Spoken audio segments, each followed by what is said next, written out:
Buonasera a tutti e oggi apriamo un ciclo di incontri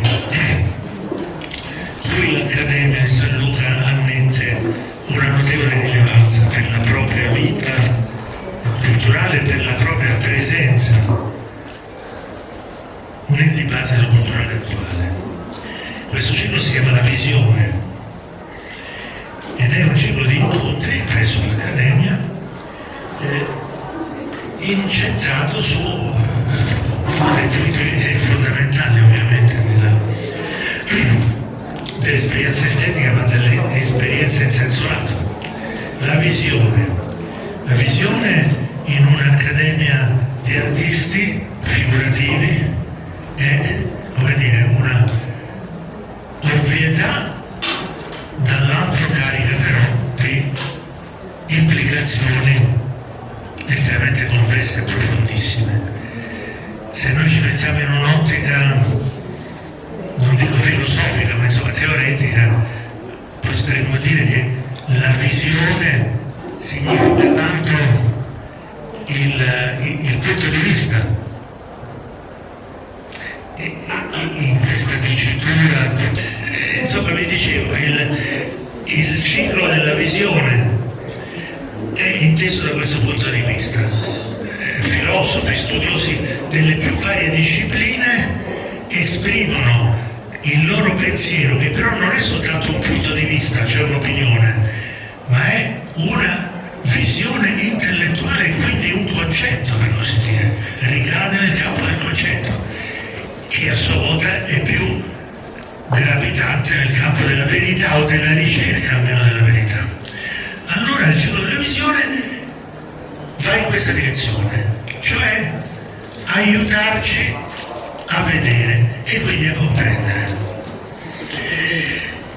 Questo è il primo, quindi per noi il primo incontro, quindi ha una rilevanza molto notevole.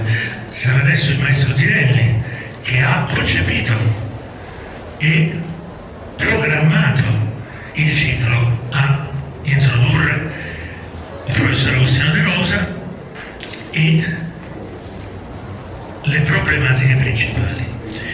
Io mi limito soltanto a dire che all'incontro di oggi col professor Agostino De Rosa, che è architetto e professore ordinario presso l'Università IUAP di Venezia, nel Dipartimento Cultura del Progetto e della Venice International University, sarà, dicevo, il professor Tirelli a introdurci introdurre il professor De Rosa e alle tematiche che il professore tratterà. A me soltanto il compito di anticipare i prossimi incontri. Il successivo sarà il 22 giugno, mercoledì 22 giugno, e sarà questa volta Giacomella Orofino, scusate, professoressa ordinaria di lingue e letteratura tibetana e di civiltà e religioni indo-tibetane, che ci parlerà di tematiche inerenti alla sua disciplina, alla sua dottrina. Poi a luglio vi presenteremo un particolare intervento, perché non è dal vivo ma è stato registrato, è già sul canale, andrà sul canale YouTube dell'Accademia, e si tratta di un intervento che mi permetto di dire davvero rilevante, del premio Nobel della Fisica 2020, il professor Sir Roger Penrose, che tratterà tematiche sempre confluenti nell'ambito artistico, ma di più stretta pertinenza del suo ambito di fisico e sommo studioso di materie scientifiche. Questo al momento è tutto. Ci sono già previsti altri interventi, ma non essendo ancora calendarizzati ritengo doveroso ancora non darne piena notizia. Arriverà attraverso il nostro ufficio stampa, attraverso la nostra Maria Bonmassari, quanto prima. E allora, cari amici, il maestro Marco Tirelli introduce la conferenza del professor Agostino De Rosa e io mi pongo qui in sala ad ascoltare con tutti voi.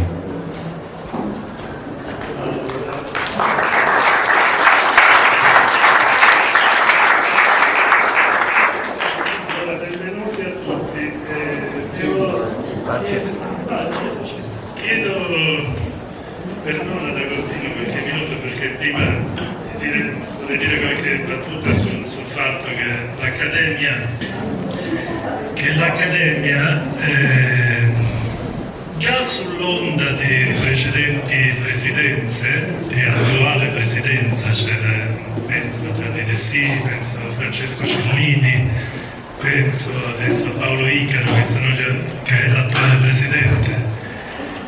E poi nel mio destino c'è anche quello di essere il prossimo presidente, a gennaio prossimo. C'è quest'idea di portare l'Accademia sempre di più nel dibattito della cultura contemporanea, nel senso più ampio possibile, ovviamente dando priorità alle arti visive, perché questa è la nostra storia e ovviamente dobbiamo seguire quel percorso, ma anche, ed è questo il senso del ciclo della visione, aprirsi ai contributi di altre discipline, di altri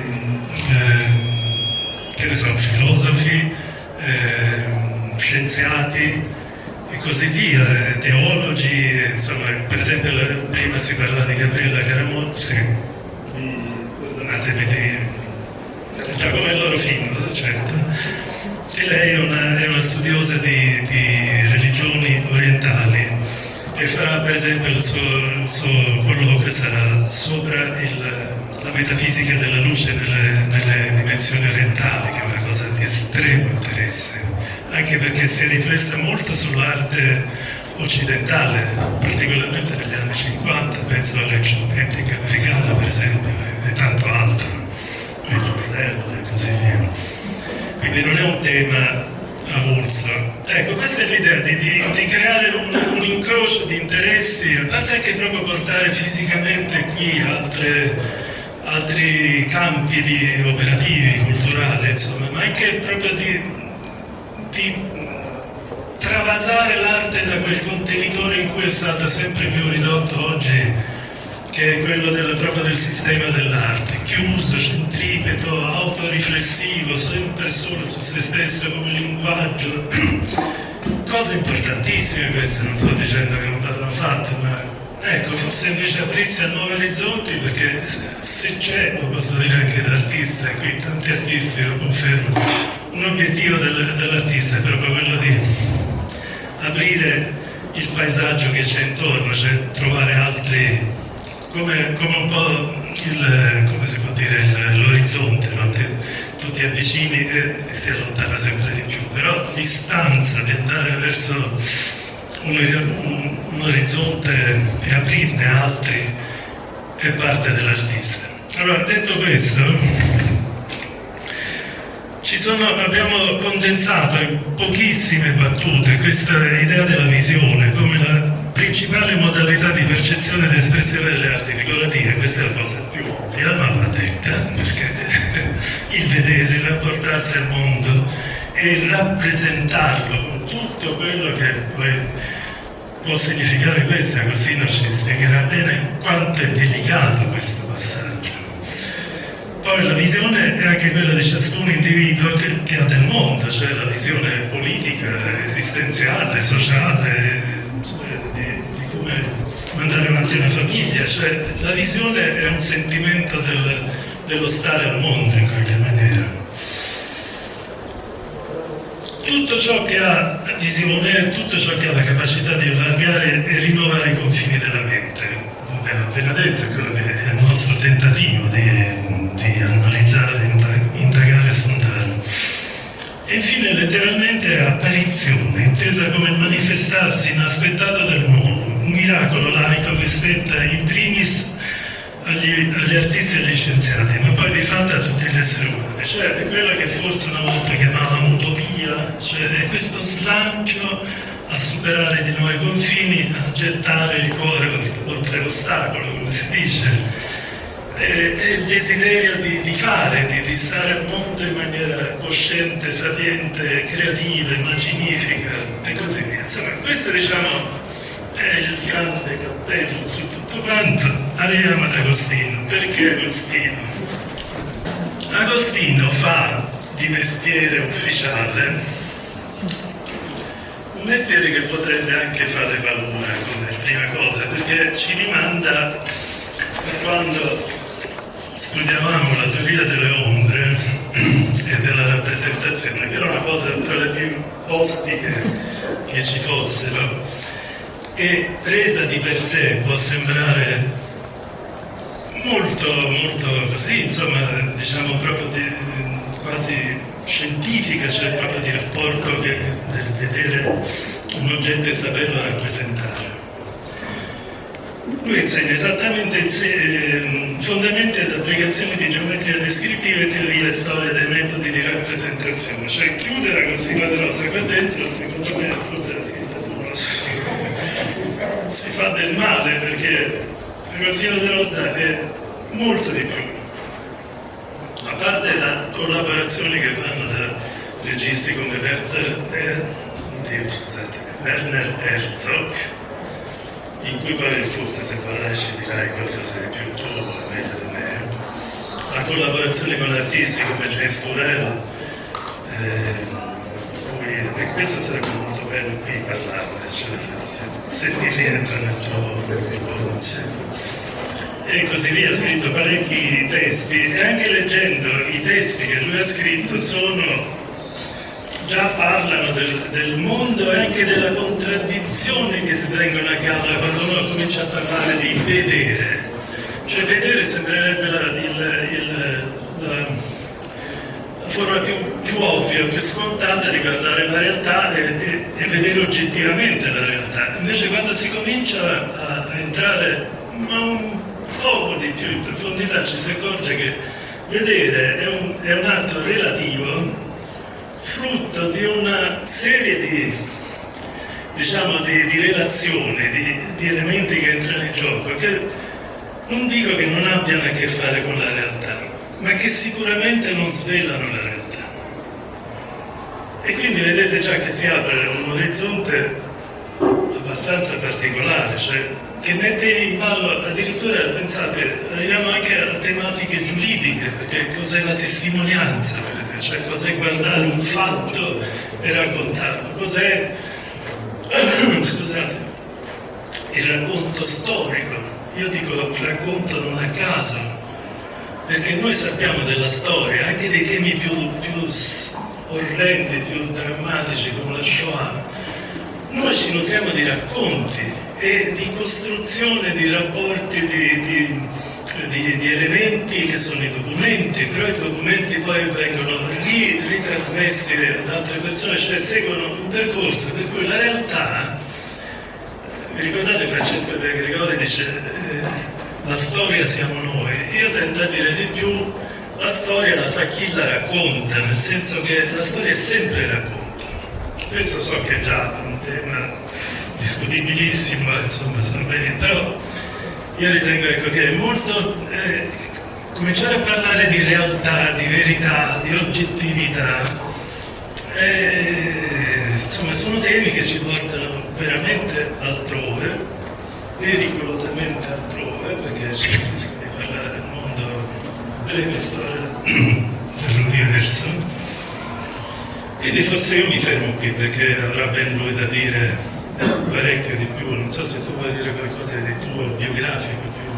No, penso che ci dirò. Ecco, man mano che soprattutto per esempio libri come quello su Listeron, che Jean-François Listeron, che immagino tutti sappiate, autore oltre che di studi sulle prospettive meravigliose, è l'autore di questi famosi anamorfosi che sono sulla Villa Borghese, la Trinità. Quindi io lo lascio in pace.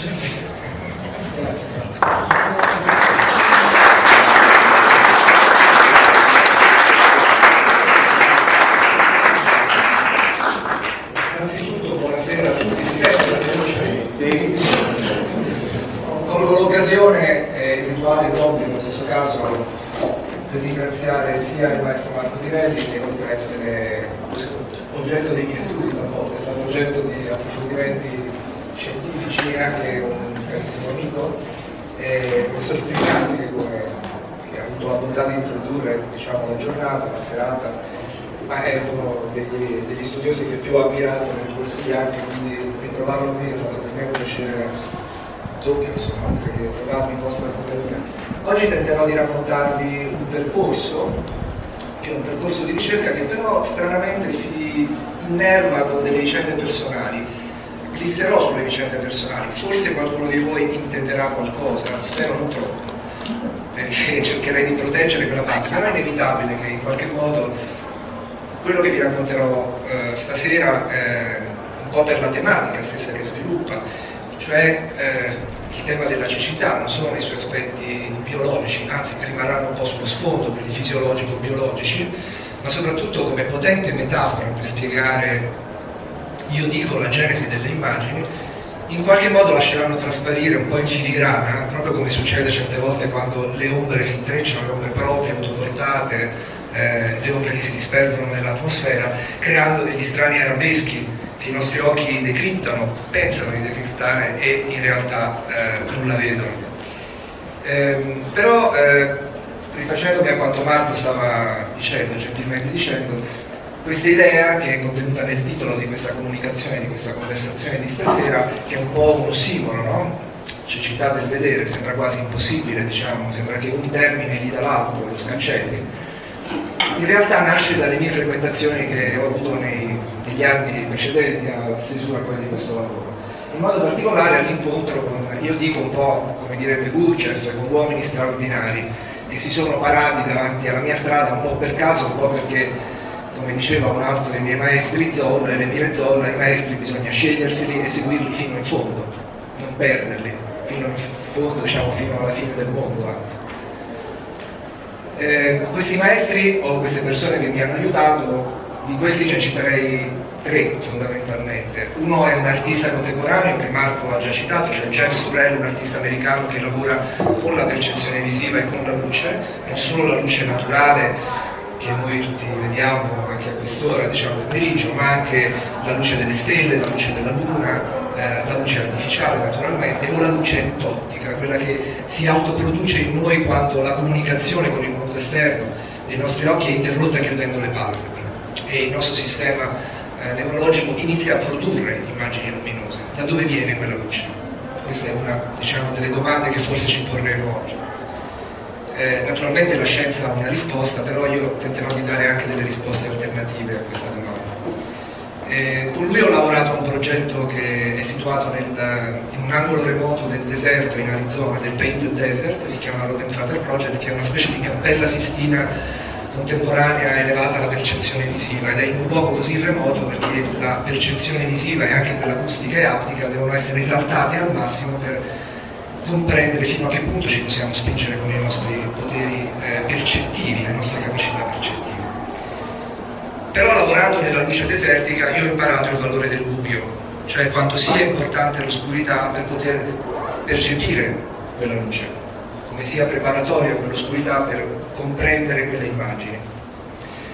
E anche discutendo con lui si sono sviluppati percorsi tra antropologia, filosofia, scienza e arte, naturalmente, che mi hanno indicato una strada. Un altro è un artista defunto che è Jean-François Lisseron, che è questo frate minimo che era a distanza qui solo per 2 soggiorni a Trinità dei Monti, quando Trinità dei Monti era un centro di radiazione culturale e scientifica nella prima metà del Seicento, e anche lui mi ha insegnato qualcosa in questa direzione, a me personalmente che sono uno storico della prospettiva, della rappresentazione geometrica, come prima citava Marco. E poi l'ultimo incontro è stato con un regista tedesco che forse qualcuno di voi conosce, Werner Herzog, con il quale ho avuto la fortuna di lavorare, che anche lui ha fornito alcune indicazioni straordinarie, insomma, forse qualcuno di voi ricorderà i suoi documentari sugli individui sordi e ciechi e muti, e su le caverne preistoriche. Tutte queste costellazioni di informazioni si sono poi agglutinate ed è nato quello che vi faccio vedere stasera. Insomma, è nato un libro, è nata una ricerca, una serie di attività speculative.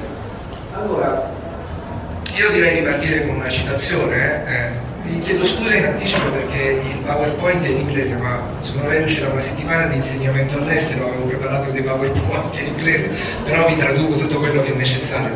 Le didascalie sono abbastanza semplici.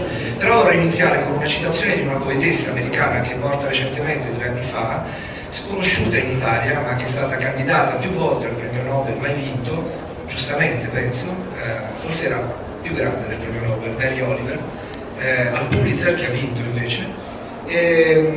Questa è una poesia che Mary Oliver dice di aver ricevuto in sogno e dice più o meno così, la traduco in maniera un po' abborracciata: qualcuno che mi amava una volta mi ha dato una scatola piena di tenebre. Ci ho messo del tempo per capire che quella scatola in realtà era un dono. Ecco, penso che nell'esperienza di ognuno di noi, nella nostra vita quotidiana, nelle nostre relazioni personali, lavorative, abbiamo spesso ricevuto questa scatola. Ne abbiamo ricevuta una 2 anni fa piuttosto oscura, no? E siamo stati in grado di trasformare anche quel dono oscuro in un'opportunità per molti di noi, ha avuto la pandemia. Adesso abbiamo una nuova scatola piena di tenebre e dovremo vedere cosa farne di questa scatola. Io credo però molto nelle parole di speranza di Mary Oliver. Come vedrete, questa citazione che pongo in esergo a questa comunicazione si intreccia poi con alcune altre osservazioni di un altro personaggio che ho incrociato sulla mia strada, che è Oliver Sacks, che è un neurobiologo che è scomparso nel 2015, che però ci tornerà utile citare, e che ebbe lo stesso atteggiamento nei confronti della sua malattia, del carcinoma al fegato che lo ha ucciso, e di cui lui ha mantenuto un diario costante sulle pagine del New York Times tutte le settimane, raccontando la sua malattia e spiegando come quella malattia sia stata un'opportunità per lui, cioè trasformare una scatola piena di tenebre nella scoperta di una cosa di se stesso che lui non sapeva, cioè le sue capacità di resistenza, di resistere alla malattia, di continuare a lavorare, di comprendere il mondo contemporaneo e così via. Però se dovessi trovare un termine a quo dal quale partire per raccontarvi questa storia, in cui non è la visione nel senso tradizionale del termine, cioè la visione appunto biologica, salvo il fatto che noi tutti vediamo, cioè la maggior parte di noi fortunati vedono, e che dunque anche le immagini di cui vi parlerò, sia pur nate dalle tenebre o da un processo vicario a quello della visione, quello della cecità, comunque sono viste attraverso gli occhi, e quindi comunque l'esperienza visiva rimane centrale in questa discussione. Però se dovessi trovare, almeno per il mondo occidentale, un termine a quo dal quale partire per questa storia, io partirei poi retrodatando questa data, cioè spostandola ancora più indietro fino al Carbonifero superiore, se siete d'accordo con me, facciamo un viaggio nel tempo a ritroso e ancora di più a ritroso, poi a un certo punto lo faremo. Per l'Occidente credo che il mito fondativo della conoscenza per noi occidentali, di quello che Marco prima chiamava verità, che è un termine piuttosto complesso, ambiguo, perturbante direi io, sul quale dovremo riflettere tra poco nella sua etimologia greca. È importante, anche se ci dobbiamo concentrare un minuto su questo aspetto, ma lo farei insieme a voi perché nasconde un segreto che Heidegger ci ha in parte rivelato in un suo famoso testo. Partirei proprio dal mito della caverna platonica, perché è un mito che, per chi non lo conoscesse, compare in un testo di Platone, in uno dei dialoghi di Platone, la Repubblica Politeia, che più o meno è stato composto intorno al 380, 379, 380 a.C. Non si sa esattamente la data, pare che sia un'opera, come dicono i filologi, circolare, cioè su cui Platone abbia lavorato per tantissimi anni, in diverse occasioni, ricucendola, ricomponendola, forse composta addirittura in Italia, cioè in Sicilia, durante uno dei suoi viaggi in Sicilia. Credo che ne fece 2. Gli storici più o meno indicano 2 possibilità, 2 finestre temporali in cui Platone è stato in Sicilia. Forse questo testo era usato nella sua accademia, forse, non si sa esattamente. Però al centro, nel 7° libro della Repubblica, in cui c'è un dialogo tra Socrate, il maestro di Platone, e un suo discepolo, ospitati in una casa di straordinaria bellezza, mentre sullo sfondo si sentono gli echi di una festa pagana, viene raccontato il mito di come l'umanità conosca la verità, o presuma di conoscere la verità. Il mito racconta di prigioni di esseri umani incatenati al collo e alle braccia e obbligati a vedere una parete sulla quale si proiettano delle ombre. Queste ombre sono generate da delle figure inanimate, delle statuette, potremmo dire, burattini, alcuni traduttori usano questo termine, manovrati ad arte da dei burattinai, e le cui ombre portate sono proiettate da una fiaccola, quindi una sorgente luminosa al finito, collocabile nello spazio, diciamo così, di questa esperienza ctonia sotterranea, ipogea, che già ci dice molto su cosa Platone probabilmente avesse in mente, scegliendo questa location, si direbbe oggi, per ambientare il suo mito. Dunque l'umanità crede che le proiezioni bidimensionali delle ombre siano la realtà. La realtà è esterna, non è attingibile da parte dei prigioni, perché la caverna è separata dalla realtà fenomenica da un lungo tunnel alla cui apertura è possibile accedere al mondo esterno. Uno dei prigionieri si libera, e qui i filologi si sono naturalmente spesi nell'interpretare la figura di questa persona che si emancipa dal gruppo, probabilmente il filosofo, potremmo dire, esce dalla caverna, raggiunge il mondo esterno e inizia a fare esperienza del mondo fenomenico. Naturalmente è abbacinato all'inizio, non riesce a percepire la realtà intorno a sé in modo strutturato, di notte inizia a comprendere che cos'è un cielo stellato, rientra dopo aver compreso, o credeva di aver compreso il mondo fenomenico, rientra nella caverna per poter spiegare cos'è la realtà ai suoi colleghi, ai suoi amici prigionieri. Ma naturalmente i prigionieri non gli credono, anzi lo vogliono uccidere addirittura. L'umanità persiste nella sua ignoranza, cioè alberga ancora nelle tenebre.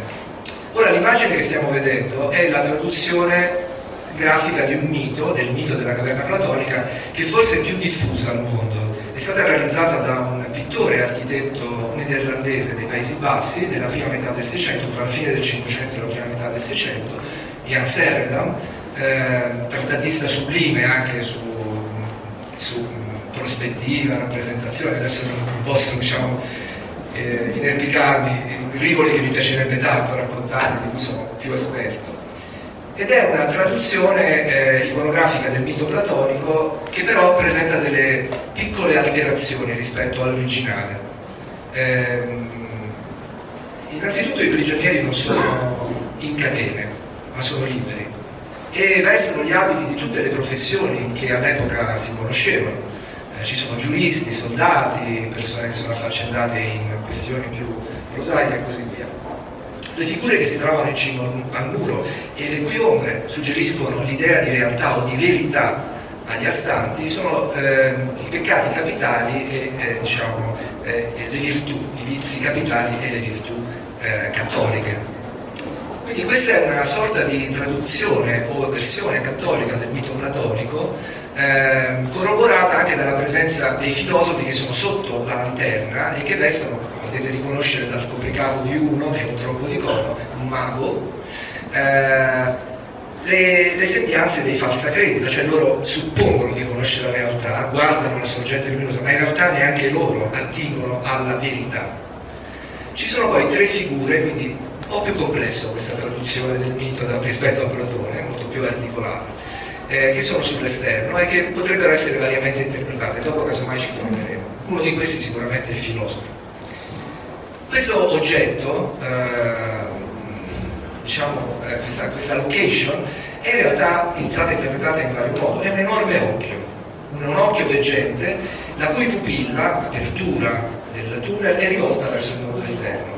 E il fondo della caverna sul quale avvengono le proiezioni delle ombre potrebbe essere assimilato alla parte su cui in genere noi attribuiamo l'esistenza dei coni e dei bastoncelli, cioè i fotorecettori che permettono al nostro sistema visivo di percepire la realtà. In realtà è un grande meccanismo visivo, è un occhio puntato verso l'esterno, verso il cielo, questo oggetto. Io però non credo che Platone volesse intendere esattamente questo, cioè non penso che lui si riferisse a un occhio quando immaginava questo luogo.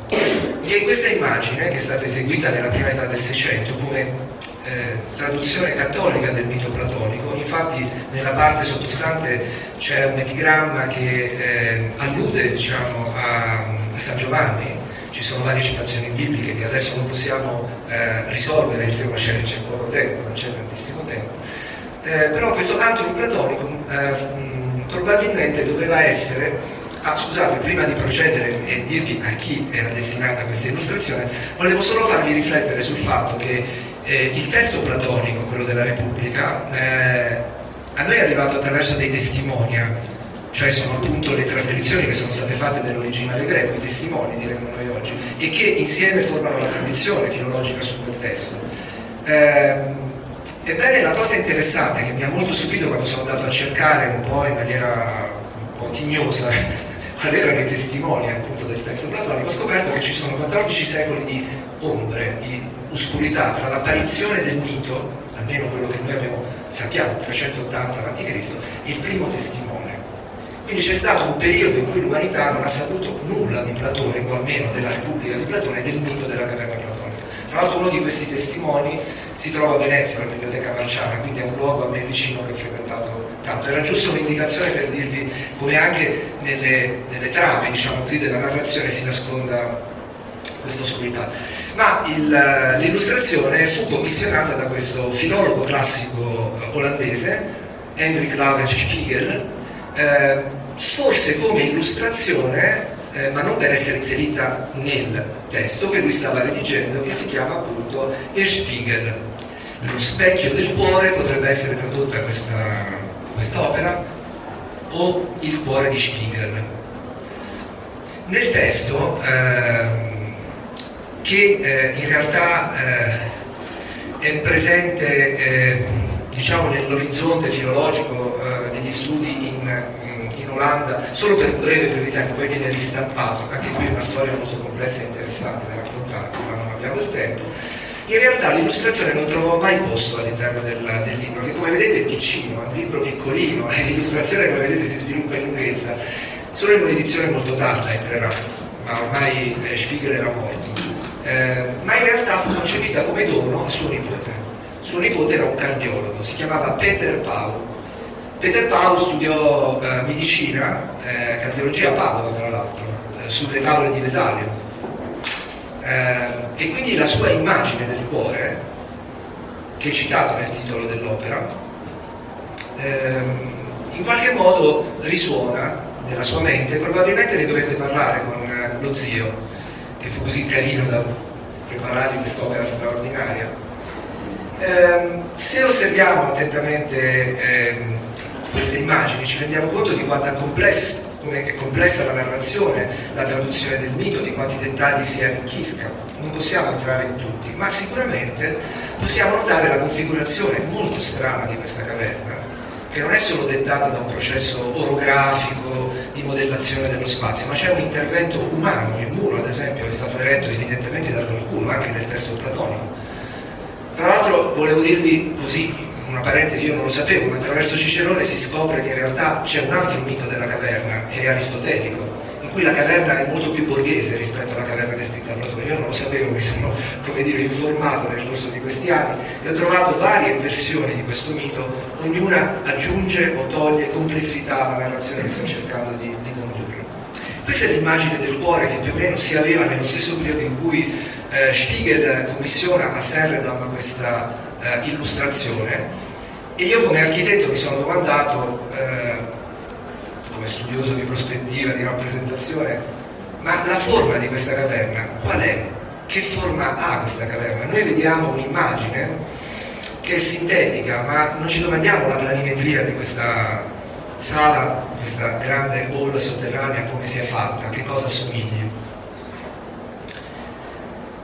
E dunque ho iniziato a domandarmi, ma c'è una relazione tra il fatto che la caverna descritta all'interno del testo di Spiegel è continuamente paragonata a un cuore in cui la verità arriva non attraverso che c'è la fuoriuscita dalla caverna e il raggiungimento di un mondo, quello fenomenico, in cui la luce del sole ci rivela qual è la realtà fenomenica, ma in realtà è la luce di Cristo, nel testo, che illumina le oscurità a cui l'umanità ormai è abituata.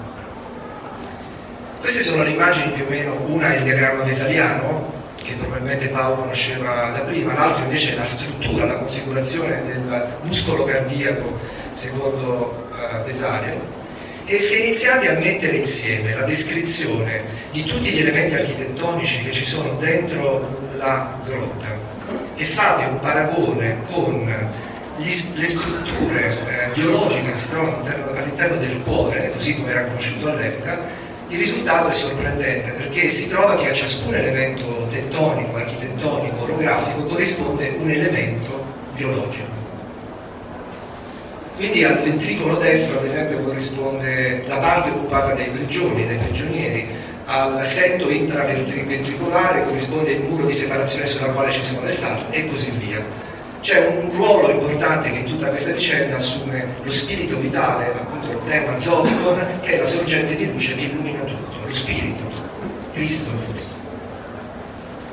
E quindi se mettete a confronto la sezione sagittale sul muscolo cardiaco e la pianta della grotta, quello che appare è che la grotta è in realtà un cuore. Quindi io credo che Platone non pensasse a un occhio, ma pensasse che il processo della conoscenza, adesso naturalmente forse qualche filosofo qua, ne vedo uno molto severo di fronte a me, però so che è gentile,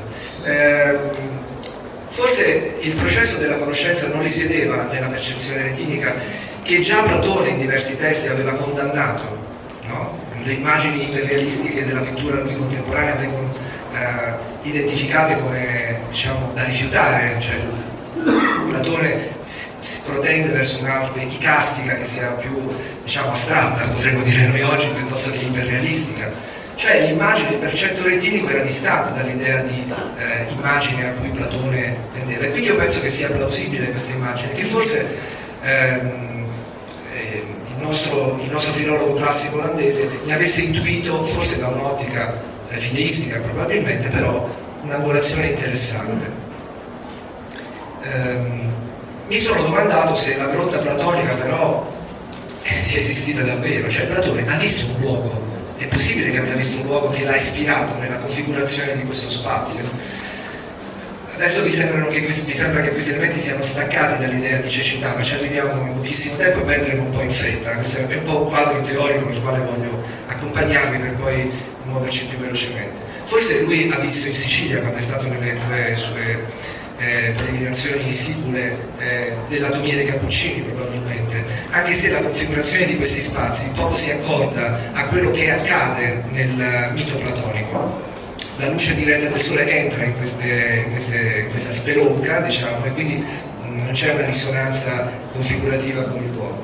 Altri filologi hanno immaginato che Platone possa aver visto delle grotte nell'area più o meno dell'Attica, in sostanza. Sono tre fondamentalmente le grotte che possono creare una suggestione di analogie formali. Uno appunto è l'antro Goricio, che si trova sul monte Parnassus e che però ha delle configurazioni parzialmente compatibili con la caverna platonica.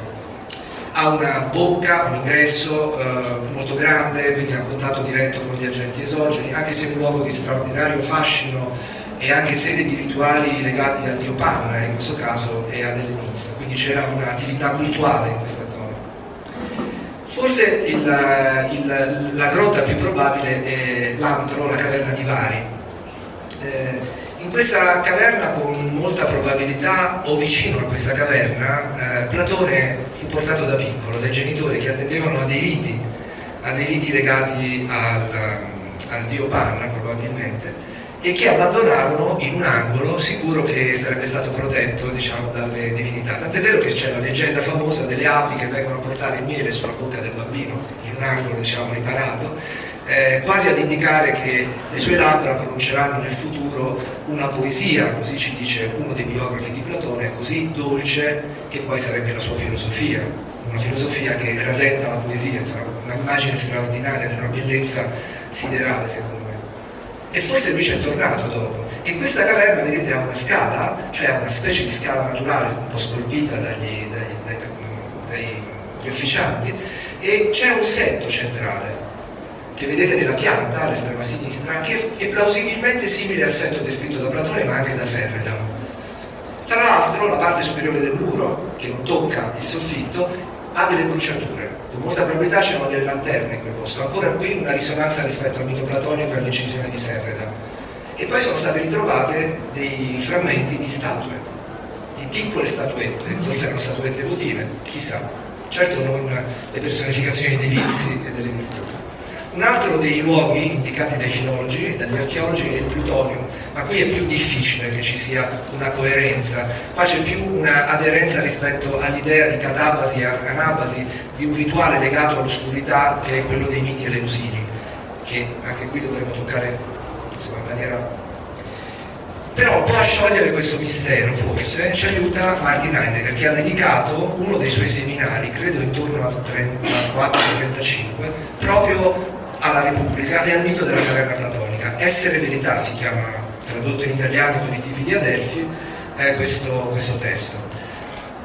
Non mi permetto, vi ripeto, perché ci sono filosofi qui in sala, quindi avrei l'obbligo del silenzio, ma dirò solo una cosa, che il termine usato da Platone per descrivere quale sia la verità che addita il mito della caverna è questo termine, aletheia, che è un termine greco che diciamo si traduce semplicemente come verità, ma in realtà, ecco, dico in realtà ma non dovrei dirlo, ma Heidegger analizza in maniera molto più attenta, molto più accorta, perché scompone la parola e l'analizza filologicamente dicendo che è composta da una parte iniziale, un suffisso, che è un alfa, cioè un'alfa privativa, cioè quella particella iniziale, quella alfa iniziale vuol dire non, e poi la desinenza che è l'eteia, cioè l'etewin, il lete, il fiume lete della dimenticanza, vuol dire dimenticare in sostanza. Insomma, per Platone, adesso la faccio molto, diciamo, sintetica, breve, la verità è uno svelamento, ma contiene all'interno della sua radice etimologica il suo opposto, cioè la negazione, cioè la menzogna. Cioè non c'è verità che non contenga anche una parte di menzogna, c'è un'ambiguità su questo termine che naturalmente nel linguaggio ad esempio latino non ritroviamo. La veritas di Cicerone è una cosa solida, è la verità giuridica. Per i latini c'era una verità, non c'era una parola così rilucente di ombra e di luce della verità e del suo opposto, come nel caso dei greci, che erano molto più problematici rispetto a questo problema. E non è un caso che Platone usi questa parola e un'altra, di cui non vi parlerò per pietà oggi, che si chiama ortotes, per dire che cos'è la verità, quando il discorso, il logos è rettificato, ma su questo non ci soffermiamo. E ci sono state anche traduzioni del mito della caverna platonica, in cui la conoscenza, come vi ho detto, almeno secondo me, secondo un percorso forse folle, ma non tanto, credo, suffragato da alcune testimonianze, come vedremo tra poco, non parte dall'immagine visiva, cioè la conoscenza e la costruzione delle immagini non parte dallo sguardo, ma forse arriva attraverso altri canali, attraverso forse un processo che è quello della chiusura degli occhi, della creazione di immagini interiori e totiche, come dicevo prima, alle quali possiamo assimilare il processo di costruzione delle immagini nella caverna. Ne ho scelta una di immagine, giusto per suffragare un po' la mia tesi, naturalmente. È vero che l'antropologo scopre sempre nelle popolazioni indigene quello che già sa, questo è vero, quindi anch'io sono oggetto della stessa diciamo, timalia. Però questa è un'immagine di Robert Motherwell alla quale sono molto legato. Di questo dipinto esistono moltissime versioni e il dipinto si chiama In Plato Scale, questo è conservato al MoMA, credo. È il primo che io ho visto nella mia storia di viaggiatore defesso ed è quella a cui sono rimasto più codestato. Certo, qui noi non riusciamo a trovare nessun aggancio con l'immagine di Serredam, né esattamente con la descrizione platonica. C'è quella strana C o U, se volete, che vedete al centro, che in realtà poi leggendo, intervistando persone che hanno conosciuto Motherwell, hanno lavorato con lui, si scopre essere in realtà l'ombra, il profilo dell'ombra proiettata di una piccola tela, più piccola, su una tela più grande, e lui ha restituito l'ombra proiettata di questa tela che si dava luogo a questa silhouette a forma di C, di U. C'è un'area più scura, che potrebbe essere forse assimilata all'interno della caverna, un'area in cui si assiste a una specie di dripping, un po' alla Pollock, forse uccelli, non si sa bene, però in realtà si sbaglia canale se si cerca di trovare un'identità tra queste immagini e il testo platonico, perché il medium tra i due è un poeta, ed è un poeta americano surrealista, Delmo Schwartz, il quale in un'opera così amata da Robert Maturin, la cita spessissimo nei suoi scritti, compone una poesia che si chiama appunto In the Naked Bed, cioè nel letto nudo in Plato's Cave, nella caverna platonica. La caverna platonica in questa poesia a cui si è ispirato Maturin non è la caverna platonica ctonia, orografica, così complessa come abbiamo descritto, ma è la nostra camera da letto. Una camera da letto in cui il poeta è insonne, non riesce a dormire, in cui si proiettano le luci della città esterne, attraverso le tapparelle, attraverso le tende, creando immagini fantasmatiche, ma non sono solamente immagini visive, sono immagini acustiche anche. C'è ad esempio, come succede ad esempio anche nella Repubblica di Platone, la caverna platonica descritta da Platone descrive anche gli effetti acustici che si producono nella caverna. Non posso soffermarmi su questo. Però in realtà anche Delmo Schwartz immagina da un'angolazione totalmente differente dalla mia che la caverna platonica è la nostra casa. Noi ci siamo abituati, diciamo, durante la pandemia alla nostra caverna platonica. Non è un caso che l'artista con il quale io ho lavorato, Jean Sorel, faccia una lezione, una lezione magistralis bellissima che si chiama appunto The Plato's Cave and the Light, usando proprio la metafora della camera oscura come anello di congiunzione per spiegare le sue installazioni con il passato. Ma ancora di più, se leggeste la poesia, purtroppo non tradotta in italiano, non c'è nessuna edizione italiana dei poemi di Delmo Schwartz, che fu un poeta amatissimo da Lurid, ad esempio, che riuscì a conoscerlo fra l'altro. Si capisce che quella stanza non è una stanza, ma è la stanza, cioè il nostro cuore. Queste sono altre versioni di Robert Maturin e dello stesso tema. Io farei un passo avanti, se ce la fate, resistete? Ce la fate, ok. Farei un piccolo passo avanti, aiutato da Zagabieski, che è un altro dei poeti che a me piacciono tantissimo, dove dice appunto che nel museo di fronte a una tela oscura le pupille feline si stressano, si chiudono a fessura praticamente, quello che tra poco succederà. Un'altra cosa che mi ha indotto a pensare differentemente sull'origine delle immagini e sull'idea di verità ad essa associata, che quindi non alberghi in una ipotesi fotonica, cioè legata alla luce, che la verità non è connessa. Cioè io ho seguito questa strada per tanti anni, verrebbe da dire un po' seguendo Star Wars, ho abbandonato il lato chiaro, sono andato verso il lato scuro, ma sto scherzando naturalmente. È stata una strana esperienza che ho fatto da studente di dottorato negli Stati Uniti, quando un collega, un amico, professore, adesso amico e collega, Ruggero Pierantoni, mi disse di andare a seguire una conferenza che si teneva in California di una neurobiologa infantile che si chiamava Lorna Seff e che avrebbe presentato una conferenza sui suoi studi sul disegno infantile. Ed era una conferenza su questa bambina, Nadia Chauvin,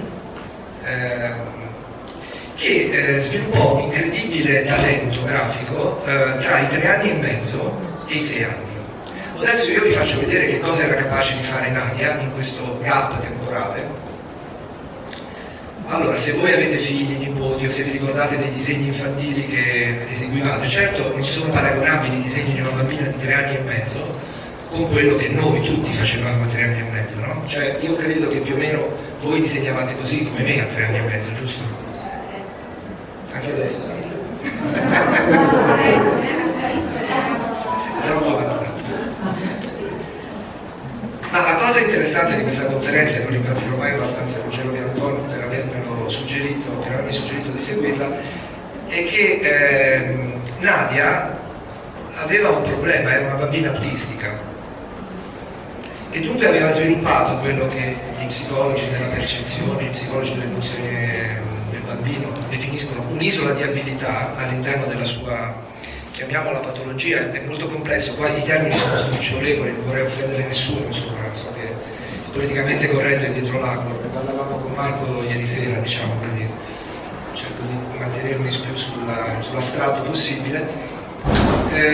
L'unico canale comunicativo che la bambina teneva aperto verso il mondo esterno era quello visivo, l'unico canale, non parlava con i genitori, non parlava con la nonna, Erano ucraini i genitori, trasferitisi in America, e i genitori dovevano andare a lavorare. La povera Nadia rimaneva con la nonna che non spiccicava una parola di inglese, andava all'asilo ma i bambini parlavano inglese, insomma c'era intorno a lei un tale rumore di fondo dal punto di vista linguistico, comunicativo, che alcuni psicologi hanno pensato che questo fosse all'origine, ma sicuramente non può essere solo questo, il click che ha slatettizzato il suo autismo.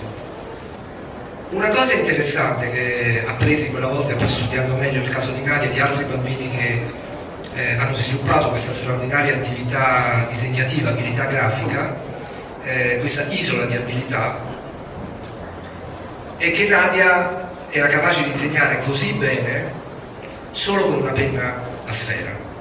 Se gli veniva consegnato un pennello perdeva le sue capacità di iperrealismo visivo, grafico. Anche in questo caso Lorna Self cerca di spiegare questo fenomeno, e anche Rudolf Arnheim ci ha provato, perché in uno dei suoi libri Rudolf Arnheim parla di Nadia e di altri casi come questo, naturalmente.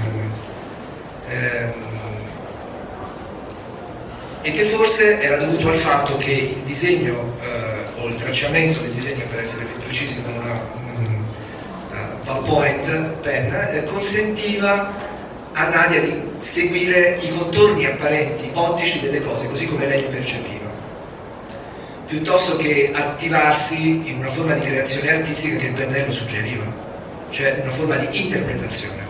Era una registrazione, questo voleva dirci Lorna Self quando parlava di questa esperienza. Ma a me fece impressione una cosa che disse Lorna Self durante la conferenza, che io non ho ritrovato nel libro, poi glielo chiese e lei me l'ha confermato. Io ho chiesto perché e lei disse appunto che Nadia aveva accesso alla sua immagine retinica. Allora mi sono venute in mente un po' di cose, strane associazioni. Avere accesso alla propria immagine retinica non è dato da un punto di vista fisiologico. Noi abbiamo una serie di processi neurobiologici che ci permettono di rielaborare le informazioni che arrivano, le informazioni fotoniche che arrivano dall'esterno della luce nel nostro sistema visivo, e danno poi un'immagine sintetica che è quella che io sto avendo di voi e voi state avendo di me. Ma voi siete sicuri di vedermi in questo momento tutti nello stesso modo? Non credo.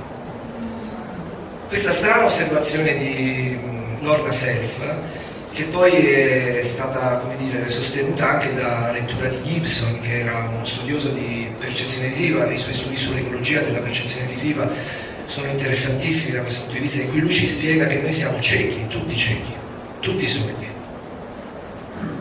non abbiamo mani, cioè noi abbiamo del mondo esterno proiezioni, ma siamo sicuri che quelle proiezioni siano l'oggetto esterno a noi, innanzitutto, ma siamo sicuri che l'oggetto esista? Dove si trova questo oggetto? Dove è collocato? In quale spazio? Se è uno spazio che noi non possiamo oggettivizzare, ma possiamo solo percepire, è uno spazio identico per tutti o è differente per tutti? Già questa condizione, detta da uno psicologo della percezione, che è stato anche un aviatore, abituato quindi alle illusioni ottiche ad alta quota, che ritorneranno tra un po', mi ha lasciato intendere che forse l'iperrealismo a cui l'Occidente, soprattutto l'Occidente, è stato legato è forse un segno di una patologia. Anche Arnheim la definisce una patologia, il mostro del realismo, anzi dice Arnheim. Forse si diventa iperrealistici quando qualcosa non funziona. Noi siamo circondati da immagini iperrealistiche, ma rappresentano la verità. Stiamo vedendo effettivamente quello che c'è, che supponiamo esista o no. Siamo ciechi al mondo, le nostre immagini, quindi cosa sono? Cioè la visione, come tra poco vedremo, è un'azione creativa o è un'azione oggettivizzante? Qua diciamo dovrebbero intervenire persone più autorevoli di me naturalmente, ma vi lascio la traccia solo per poter poi eseguire le vostre riflessioni critiche e criticarmi anche giustamente. Questa è la copertina del libro che circa 40 anni dopo Lorna Self scrive, incontrando di nuovo Nadia, che ormai è diventata un individuo adulto, poi morirà dopo pochissimi anni. L'incontro fu toccante e naturalmente Nadia dopo i 6 anni perse le sue capacità straordinarie grafiche e tornò a disegnare come tutti i bambini di 6 anni, come come noi in sostanza, ritornò a comunicare con i genitori. Sarebbe bellissimo commentare insieme le cartelle cliniche di Nadia. Io pensavo non avessero nessun fascino letterario, invece sono incredibili, insomma, contengono una serie di informazioni complesse che indicano un aspetto caratteriale della bimba, insomma, ma non abbiamo tempo. Un altro oggetto sul quale vorrei che concentraste la vostra attenzione un poco è una ricerca che è stata condotta recentemente da uno studioso che è anche un artista, e questo mi interessa molto, penso interessi anche molti di voi, Matt Gatton, che risiede negli Stati Uniti, è originario inglese, naturalmente ormai vive in pianta stabile negli Stati Uniti. E lui ha fatto una supposizione, tentando poi di dimostrarla, io la trovo molto convincente, e cioè che le immagini dei petroglifi, le immagini preistoriche che noi convenzionalmente siamo abituati ad associare a un'attività creativa da parte non artistica nel senso stretto, come tanti storici dell'arte preistorica ci hanno insegnato, non esiste un'evoluzione nel linguaggio dell'arte, esiste solo l'arte associata a ciascun periodo e a ciascuna esperienza antropologica, cioè una forma simbolica legata al tempo in sostanza. Con molta probabilità non erano queste immagini generate da un processo volitivo, ma da un processo meccanico in cui lo sguardo viene vicarizzato, cioè viene reso succedaneo rispetto a un processo di costruzione dell'immagine che probabilmente era meccanico. Lui parla infatti di paleocamera oscura, cioè di una camera oscura archeologica dell'antichità, diciamo della preistoria. Lui immagina ad esempio che in una iurta, in una tenda o anche all'interno di una caverna opportunamente chiusa, un buco si possa essere generato casualmente e da quello foro stenopeico, noi oggi diremmo, sia transitata la luce in particolari condizioni ambientali e geografiche, stagionali, e si sia prodotta un'immagine parastatica capovolta, invertita, ad esempio di un bisonte, di un muro, di un cavallo, e che qualcuno abbia iniziato a pensare, dopo il primo stupore, sicuramente io immagino, non sicuramente, immagino, mi piace immaginare che questa prima immagine sia stata un'epifania rituale per quelli che l'hanno vista dentro la tenda, sicuramente sarà stata un'apparizione fantasmatica. Chissà cosa avranno pensato gli uomini e le donne di quella tenda, forse avranno pensato che era il caso di fermare quell'immagine e ci avranno anche provato. Da qui, secondo Gatton e secondo le prove che lui ha fatto, la forma stroboscopica degli arti che spesso attribuiamo a un'incertezza esecutiva, alla volontà di rappresentare il movimento, non era una volontà, era proprio il tentativo di fermare l'immagine, che era il movimento vero, perché si proiettava all'interno della grotta. E anche gli esperimenti che Gatton ha fatto testimoniano forse che già in quel periodo, all'origine delle immagini, non c'era l'occhio umano. Certo, l'immagine era vista da occhi umani, ma c'era un meccanismo vicario della visione che sostituiva il processo visivo e generava l'immagine. Che fosse vista o no quell'immagine forse non aveva importanza. Anche Keplero, quando studia il sistema visivo, dopo che è stato interpellato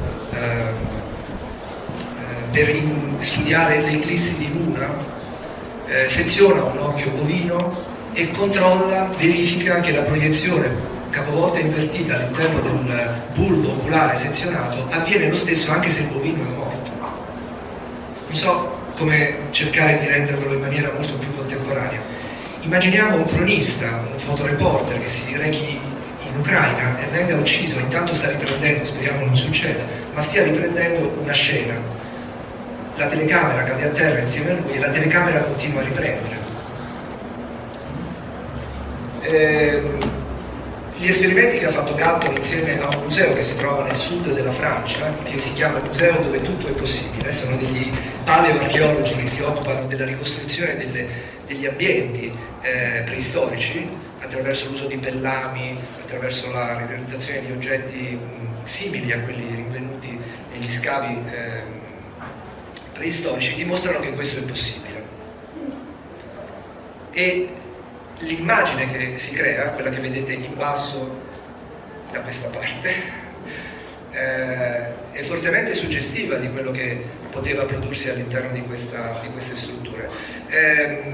Sintetizzo molto questa ricerca, ma questo è un albero bayesiano, si chiama così, è un calcolo probabilistico, cioè che serve per calcolare quante volte poteva apparire un'immagine tipo quella che abbiamo visto dentro una tenda o dentro una grotta. La percentuale calcolata mettendo insieme tutte le probabilità, veramente un lavoro grandioso quello che ha fatto Galton, sono veramente altissime. Questo poteva accadere quasi 5 volte al giorno, quindi statisticamente può essere accaduto e probabilmente accade. Questo è un disegno di Galton che tende a giustificare la comparsa di alcune piccole lastrine di lastre di pietra in cui ci sono immagini di animali così come le ho restituite, che probabilmente erano trattenute da qualcuno e qualcuno le incideva probabilmente. Ve le faccio vedere in maniera molto veloce senza commentarle perché credo si commentino da sole. Però, come vedete, stiamo retrodatando questa idea che queste immagini non legate a un processo volontaristico, non so come spiegarlo, di creazione artistica siano nate, ma che ci sia un altro processo dietro. E sono stato costretto a retrodatare ancora di più, perché per un puro caso, nella mia un po' bulimia di acquisto di libri sulla storia della luce, sulla fisica della luce, mi sono imbattuto in questo testo di William Bragg, che è stato anche un premio Nobel, lui è il figlio, nella prima metà del Novecento, che si chiama The Universe of Light. C'è un piccolo disegno che però per me ha significato tantissimo, spero che qualcosa dica anche a voi, che mostra questo strano oggetto formato da 3 foglie che si sono atteggiate probabilmente in un periodo storico, dice William Bragg, probabilmente risalente al Carbonifero superiore, quando gli esseri umani non erano presenti sulla Terra, ma c'erano le piante. Le piante erano già presenti, gli alberi erano già presenti, e che si siano atteggiati in modo tale da disporre a creare un foro tra di loro, su cui con molta probabilità, statisticamente, si sia sospesa una goccia di rugiada, ad esempio al mattino presto, fungendo da lente. Una camera oscura naturale che proietta sul fondo del terreno, ad esempio le chiome degli alberi, capovolte invertite, o addirittura di notte le stelle, la luna.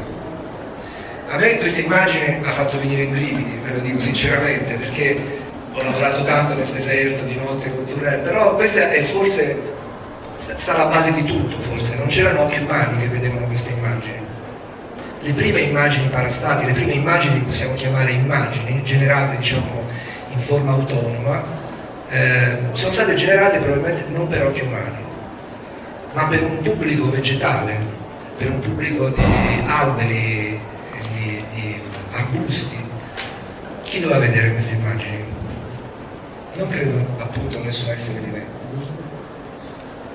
E del resto, se parlate con gli astronomi, questo era il sistema che in realtà poi è passato nel corso dei secoli per osservare le eclissi. Anch'io non ci facevo molto caso prima, ma da adesso, cioè da quando ho scoperto tutta questo accrocco, faccio molta attenzione quando ci sono le eclissi, diurne naturalmente, e non scambio più quelle immagini, quei punti luminosi che troviamo sotto le chiome degli alberi come semplice passaggio della luce attraverso il fogliame. No, tutte quelle maccole luminose hanno la stessa dimensione e la stessa forma. Sono tutte proiezioni, esattamente come nel disegno di Bragg, parastatiche, cioè sono immagini di una camera oscura naturale la cui struttura è la chioma degli alberi e la cui spiegazione naturalmente è contenuta in alcuni testi. Questo sì, fatemi scoprire da James Turrell, si chiama The Light and Color in the Open Air ed è stato scritto da un biologo, chissà perché olandese, che si chiama Marcel Minert. Turrell ha prelevato, questo artista contemporaneo di cui vi sto parlando, da questo libro un sacco di informazioni per le sue installazioni, moltissime. Anzi, si potrebbe dire quasi che alcune sue installazioni siano un calco, o siano state fortemente ispirate, diciamo così, per essere più lievi, da queste.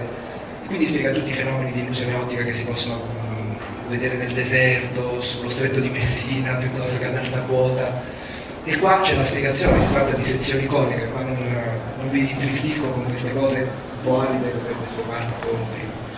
Però ci sono alcuni artisti contemporanei che lavorano su questo trinale, in cui diciamo il nostro vedere è messo in discussione, non si capisce esattamente dove si debba collocare. Uno di questi è un fotografo, Belardo Morel, che forse conoscete, è un fotografo di origine cubana che poi è espatriato negli Stati Uniti, oggi vive a New York.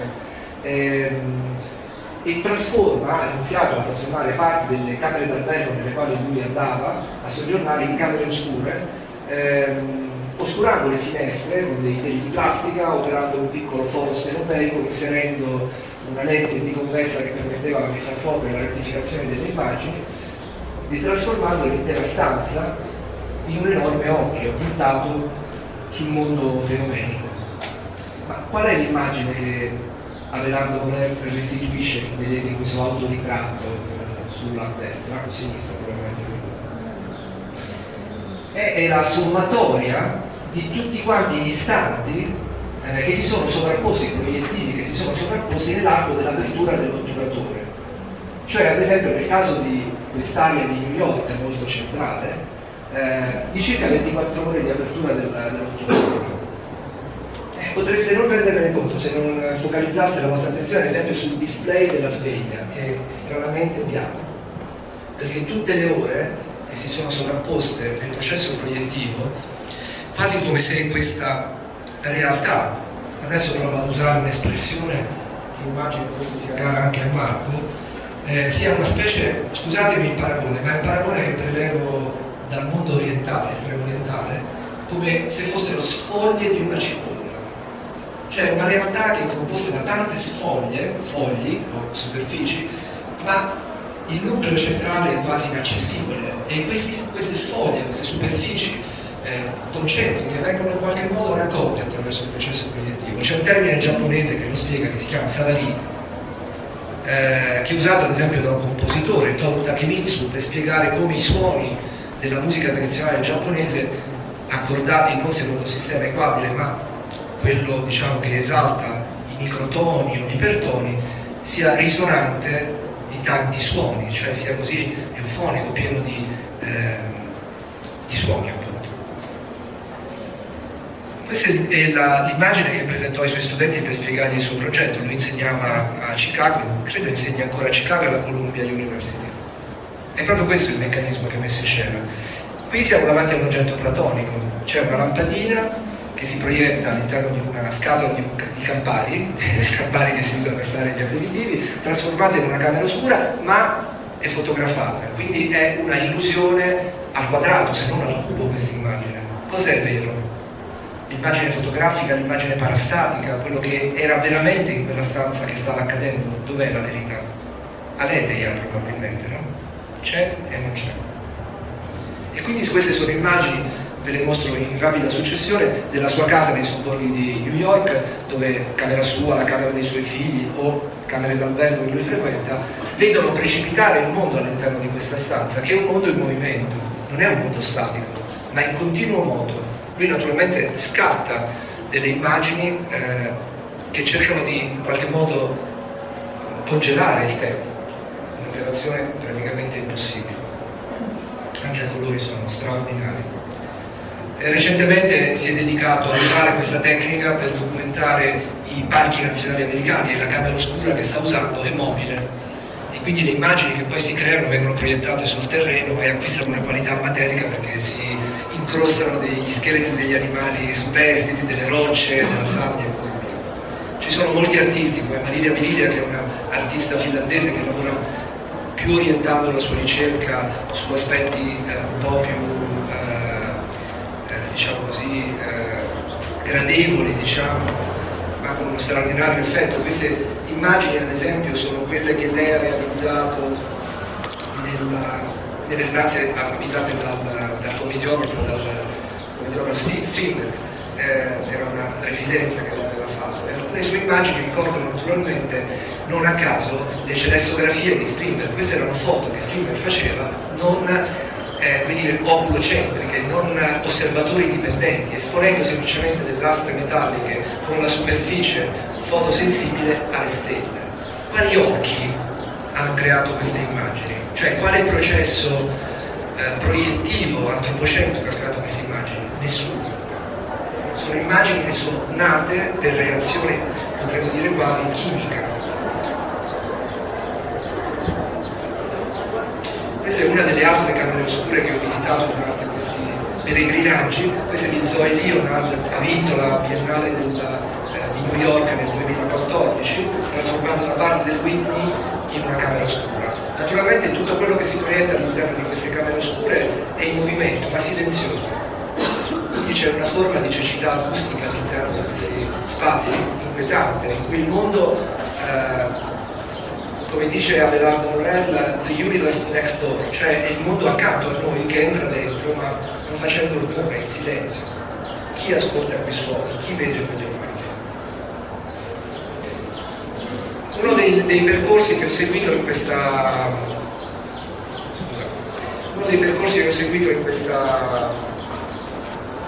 attraversamento riguardava i diari dei ciechi, che è una lettura che consiglio e sconsiglio, che sono straordinari naturalmente, sono bellissimi, ma sono anche tremendi. Cioè ci mettono di fronte a una realtà dalla quale tutti ci manteniamo distanti. Vorrei farvi una domanda alla quale so che non posso avere una risposta immediata, ma vi esorto a pensare quanti di voi conoscono un cieco e frequentano un cieco. Non molti, credo.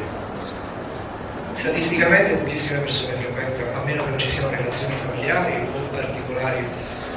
Questa è una delle cose che più mi ha colpito durante la lettura di questi diari, e che ha colpito anche Moshe Baruch, che è un famoso storico dell'arte che si è occupato della cecità nell'arte.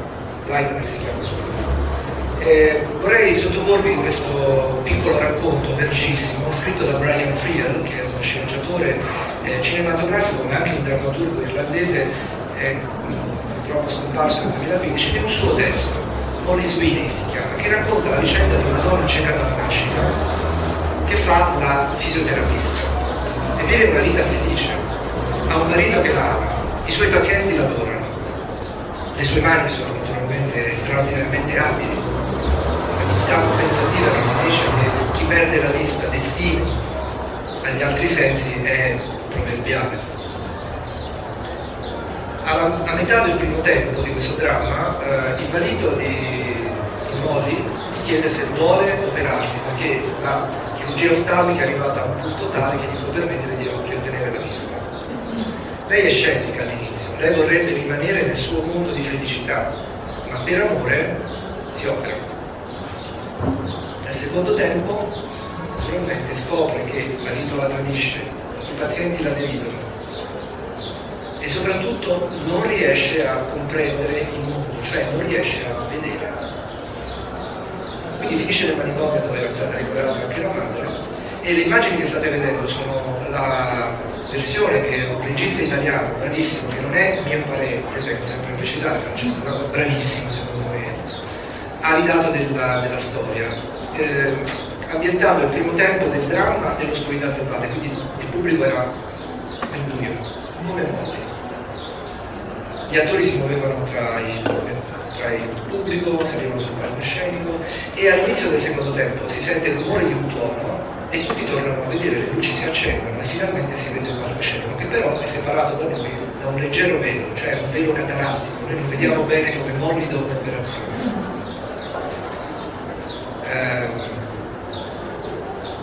Allora è meglio non vedere, essere felici, o è meglio vedere, cioè conoscere, e non dico suicidarsi, ma invece scoprire che il mondo ti ha tradito. Questo è un problema, diciamo, piuttosto complesso, non possiamo risolvere questa serata, ma che sicuramente è alla base, all'inizio del Settecento, del problema della cosiddetta sinestesia, in modo particolare del cosiddetto problema filosofico, vado sempre con cautela, di Molyneux, così si chiamava, quando cioè questo filosofo, scienziato, si domandava, domandava a Locke: ma un ragazzo che adesso si opera, che è cieco dalla nascita, tornerà a vedere tra poco, ma riconoscerà cos'è un cubo, cos'è una sfera, cos'è una piramide, vedendola, perché sa già che cos'è una piramide, un cubo, una sfera, o dovrà toccarla? Dovrà toccarla. Come conoscerà il mondo?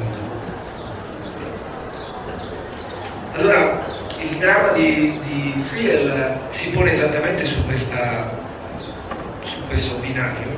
In realtà è un calco di un caso reale, in realtà descritto da Oliver Sacks, in un testo che si chiama Vedere e non vedere, in cui il caso studio è di un ragazzo, Virgil, che finalmente viene operato di una forte cataratta, insomma risolve i suoi problemi, e prima da un occhio e poi dall'altro torna a vedere. Cioè non torna a vedere, riottiene la vista, ma non vede. Dopo pochi mesi cade in depressione e inizia a muoversi nello spazio fenomenico di tutti i giorni con gli occhi chiusi e toccando le cose.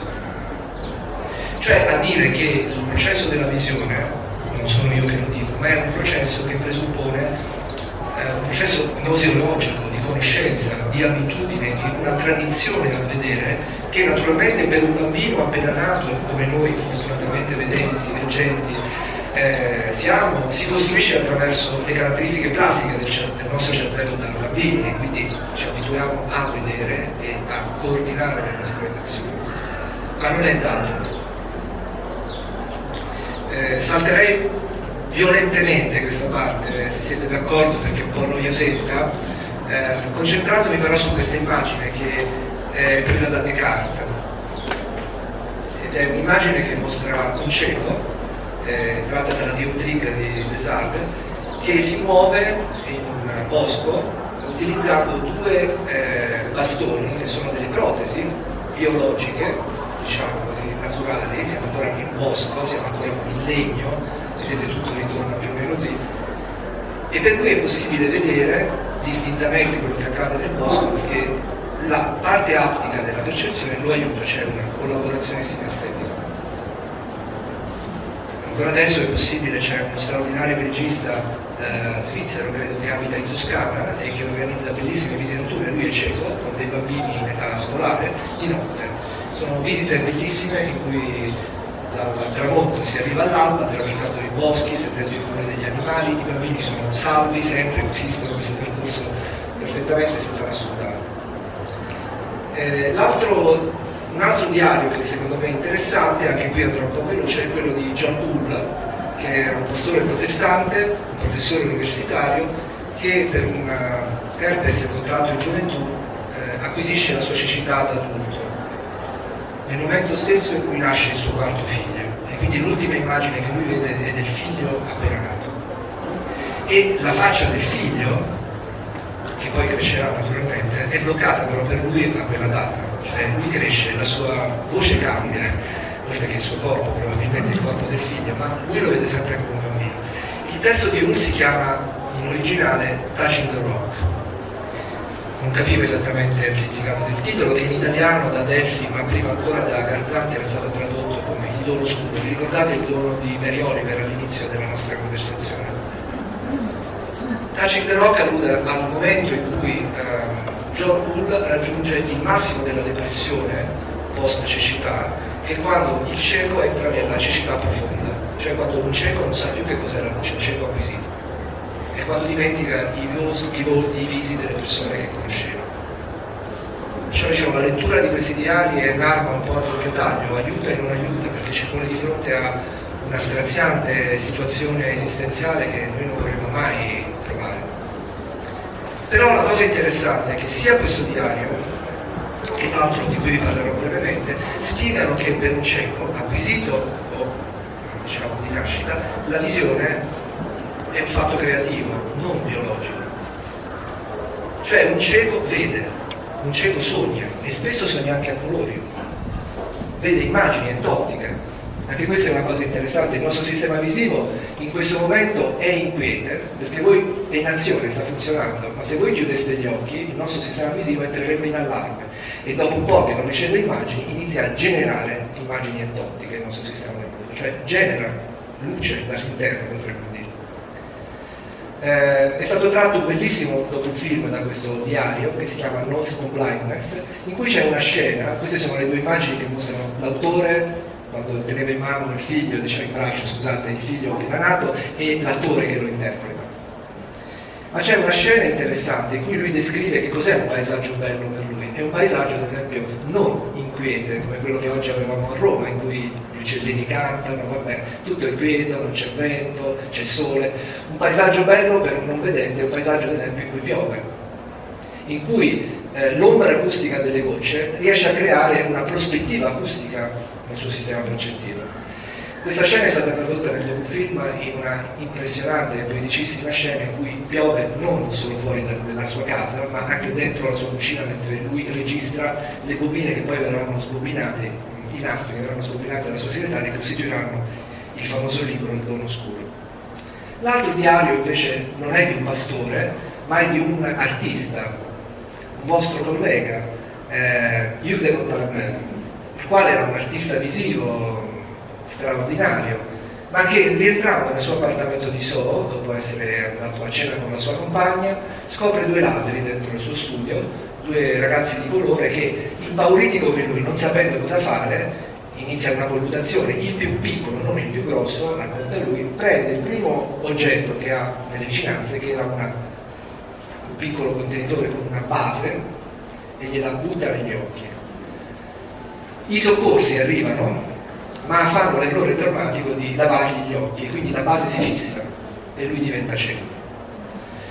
Il suo periodo di riabilitazione è interessante, i primi momenti in cui lui viene costretto a letto, in cui la sua immaginazione inizia a galoppare, quindi le prime immagini che lui vede sono immagini erotiche. Infatti chiede ai genitori di non venire a trovare, perché ogni volta che sente la loro voce vicino a lui vede scene turpi, insomma, quindi statevene a casa, non venite a trovare. Però la cosa interessante è che dopo aver imparato come si usa l'ecolocalizzazione nella Lighthouse, che è un famoso centro di riabilitazione che è a New York, decide di viaggiare in tutto il mondo, dove lui non è mai stato, senza l'accompagnatore, per immaginare acusticamente quei luoghi, visivamente, ricreandoli. Per cui quello è un processo creativo, cioè lui rivede o vede quei luoghi per la prima volta, ma se li immagina e prova a descriverli in questo suo libro che si chiama La luce assassinata, La lumiera assassina, che poi è diventato un documentario, Black Sun, Sole Nero, di Gary Tan, bellissimo anche questo, straordinario. C'è una scena interessante in cui lui, arrivato a Bali e suggestionato dal suono del gamelan, da questi odori straordinari, ha un impulso e inizia a scrivere circa 800 pagine di un romanzo con la sua penna a biro, con una piccola riga che gli permette di mantenere l'allineamento con le linee del foglio. Ma non si accorge che a un certo punto la penna a biro finisce l'inchiostro e continua a scrivere. È una donna di servizio che entra nel suo appartamento che lo ferma. E lui si domanda, quelle 20 pagine, 30 pagine in cui ho descritto quello che avevo in mente, dove sono finite? In quale repositorio, in quale deposito sono quelle immagini?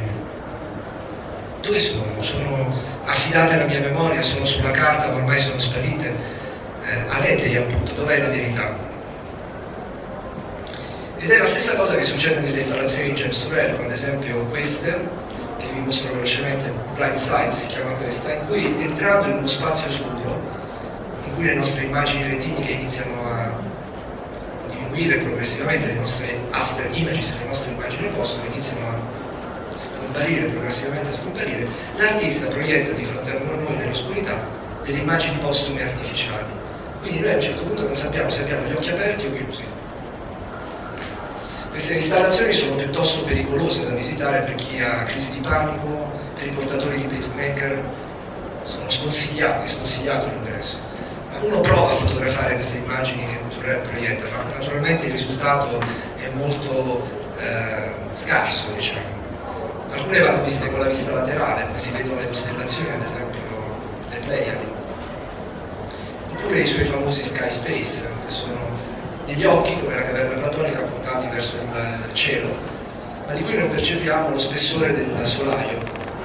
E in questo caso il cielo plana sulla stanza, diventando molto vicino a noi, e noi abbiamo la sensazione di volare, di levitare, molto forte.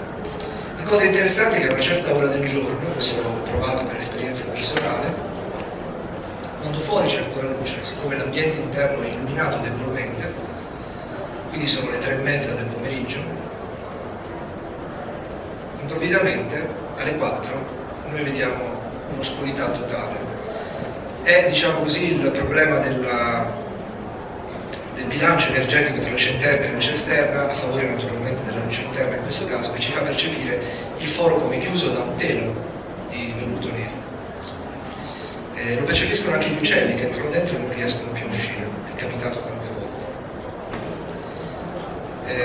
Vi mostro ancora questa, poi forse mi avvierei alla chiusura, perfetto, che è un altro Ganzefer di James Turrell, e questa è un'installazione. James Turrell dice che fa opere senza immagine, fuoco, oggetto. Non so che cosa voi vediate, ma è una nebbia rossa quella che state vedendo, no? Ma basta valutare il corpo di 180 gradi per scoprire che è una stanza. Si tratta in realtà di un Ganzefer, cioè di un campo percettivo totale, che intossica precocemente con il colore la nostra retina e ci fa percepire appunto questi spazi come intossicati di luce, ma non c'è oggetto, non c'è fuoco, non c'è immagine, non c'è niente di tutto quello che ci potremmo aspettare. Allora io salto rapidamente alla fine, vi mostro solo poche immagini del cratere dove io ho lavorato per tanti anni.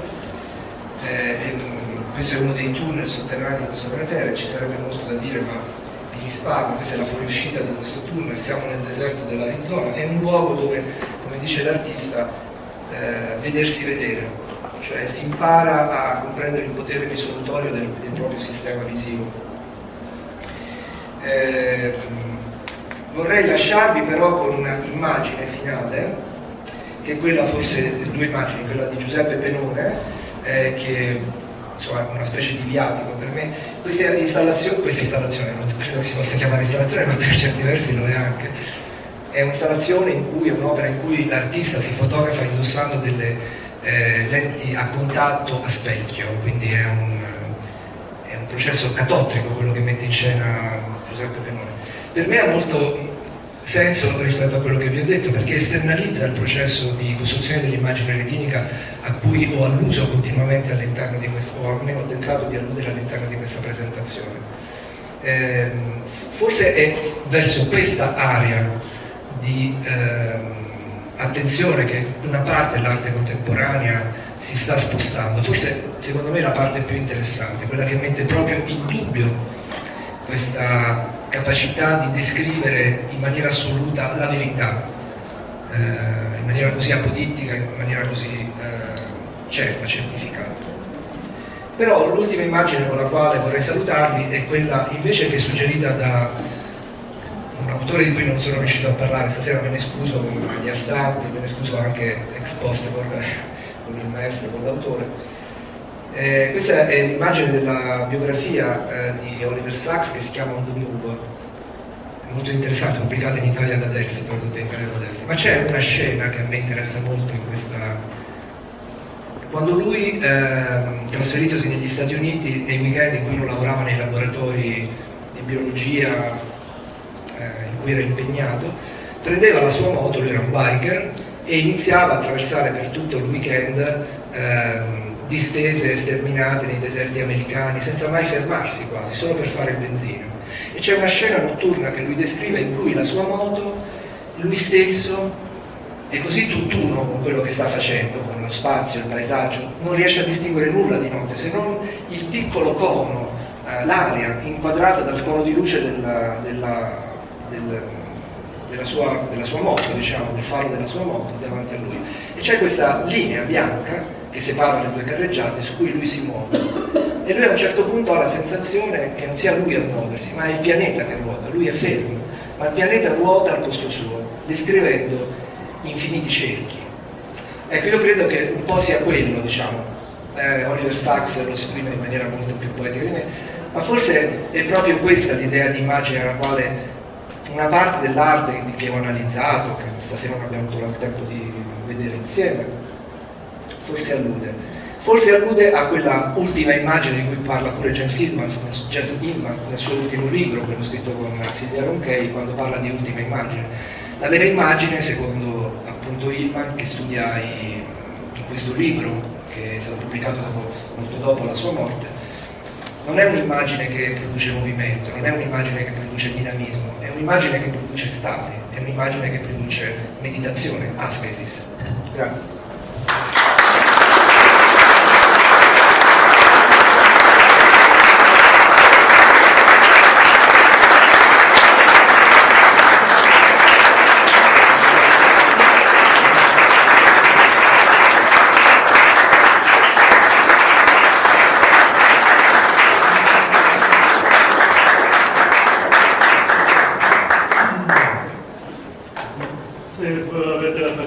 a fare qualche postilla e poi sperando in qualche vostro intervento, qualcosa che vogliate dire, chiedere. La domanda che viene da farsi è se sono le apparenze che ingannano, come si dice comunemente, siamo noi a ingannare le apparenze, insomma qual è il gioco vero del nostro stare davanti al mondo e nel mondo. Anche quello è un'influenza, noi siamo il mondo stesso che cerchiamo di leggere, quindi è un gioco un po' che si perverso tanto, che è senza uscita. Volevo parlare, se mi permettete, di poche battute che in realtà vanno a corollario di questo che ha detto ben meglio di me Agostino, del fatto che Albrecht Dürer, svariati secoli fa, parlava della pittura come perspicere, cioè vedere attraverso. Era una leggera traslazione dell'idea della prospettiva, cioè la prospettiva è qualcosa che porta l'occhio, lo sguardo al di là della superficie, della fisicità materica della cosa, cioè la pittura muraria è ovviamente una superficie, il nostro corpo va a sbattergli contro, non si scappa, ti fai male al naso se batti, ma la pittura, lui perché parlava della pittura, ma questo vale per tutte le cose, qualunque superficie, ma la pittura in particolare ha questa capacità di portare lo sguardo dentro la fisicità delle cose, quindi attraversare la materia. Questo è ovvio che è un atto tutto interno alla mente umana, è interno nel senso che noi non siamo veramente nella realtà, ma costruiamo una realtà, e credo che questo vada molto incontro a quello che stavi dicendo, cioè che la percezione che noi abbiamo della realtà è sempre un rimbalzo di eventi che ci portano a vederle in un modo, possiamo parlare anche per l'udito e per tutti i sensi, cioè a vedere in un modo e in un altro. Tanto per dire, se cominciamo a vedere il nostro occhio qual è come una piccola macchina fotografica, ci accorgiamo per esempio il bisogno degli occhiali, altrimenti vedo tutto annebbiato. Noi guardiamo dentro una gamma elettromagnetica che è quella che corrisponde all'arcobaleno, il mondo come lo vediamo mediamente noi, ma sappiamo che gli animali vedono di più certi animali nella fascia dell'ultravioletto, altri nella fascia dell'infrarosso. Quindi, per dire, la realtà è qualcosa che è sempre prodotto del nostro relazionarsi con essa, insomma, con i meccanismi, e non solo su un piano puramente ottico, fisico, cioè del sole che illumina l'oggetto e lo rende reale, ma anche in senso proprio, possiamo dire mentale, spirituale. Noi ogni volta che ci approcciamo alla realtà la investiamo di una montagna di dati precostituiti che sono dentro di noi, che ci portano a leggerle in un modo e in un altro. Il tuo stato emotivo in questo momento, il fatto di essere di buon o cattivo umore, la storia, tutte le tue letture, tutti i tuoi, cioè il tuo bagaglio. Quindi noi pratichiamo sempre, in ogni secondo, più o meno coscienti, una sorta di ermeneutica, cioè andiamo sempre a interpretare la realtà, non stiamo verificando. Sappiamo che la scienza all'inizio del secolo scorso si è occupata molto di questo tema, cioè proprio di come noi osservando modifichiamo.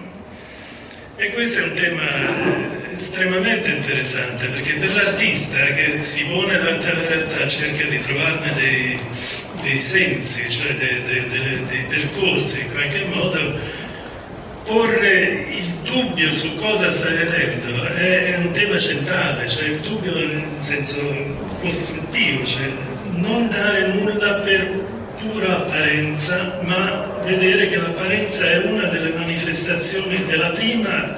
Per esempio in questo contesto noi vediamo le superfici delle cose, ma se vogliamo possiamo entrare dentro le cose. Per esempio è un dentro non solo fisico o ottico, è un dentro anche, non so, la storia di questo luogo, cioè già sono altri aspetti che entrano in ballo alla percezione che noi abbiamo della realtà.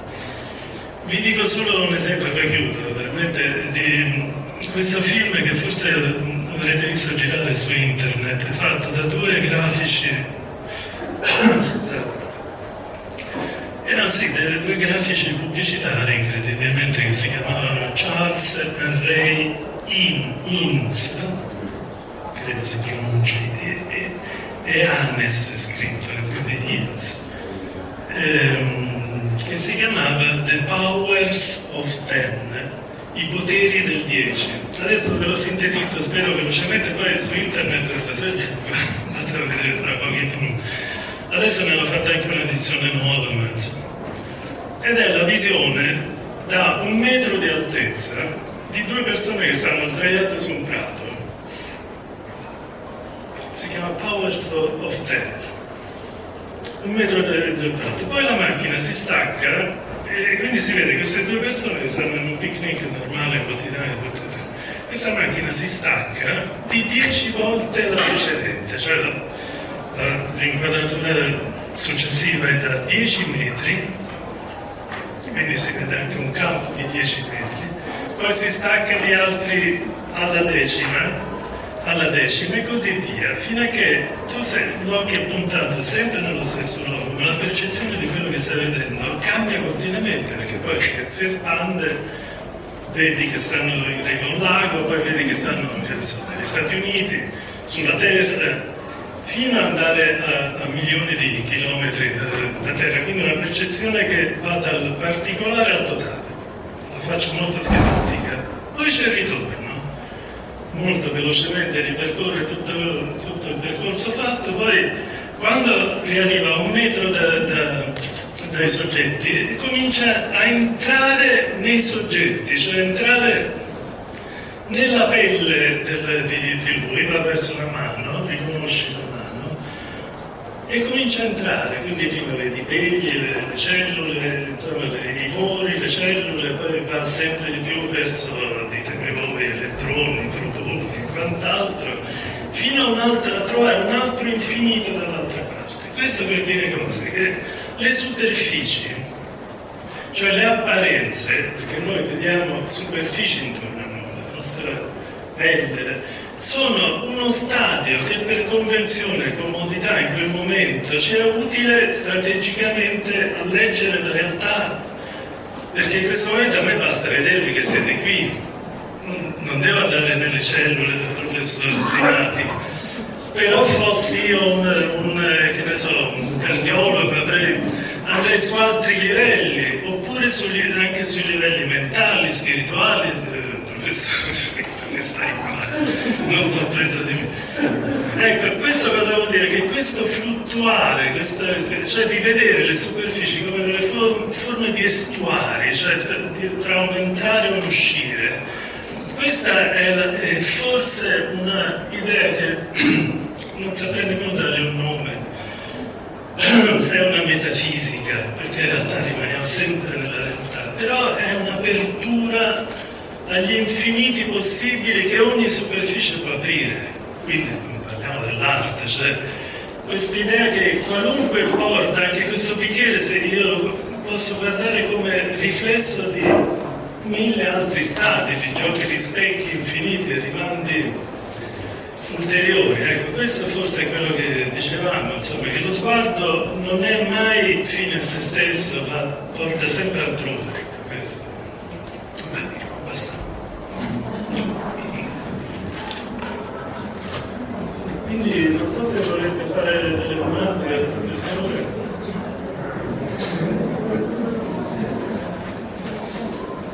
Sì, abbastanza sulla risposta.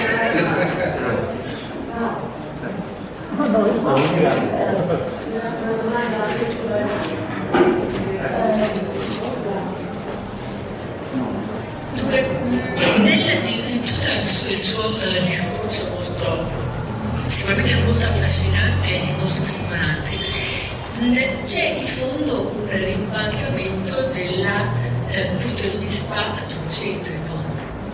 Cioè voglio dire, in particolare l'esempio dell'albero, dove si forma appunto attraverso questa casualità, non sappiamo, ma comunque le 3 foglie, la goccia d'acqua, cioè si forma un fenomeno che poi dopo l'uomo ha studiato attraverso tutto il discorso delle lenti.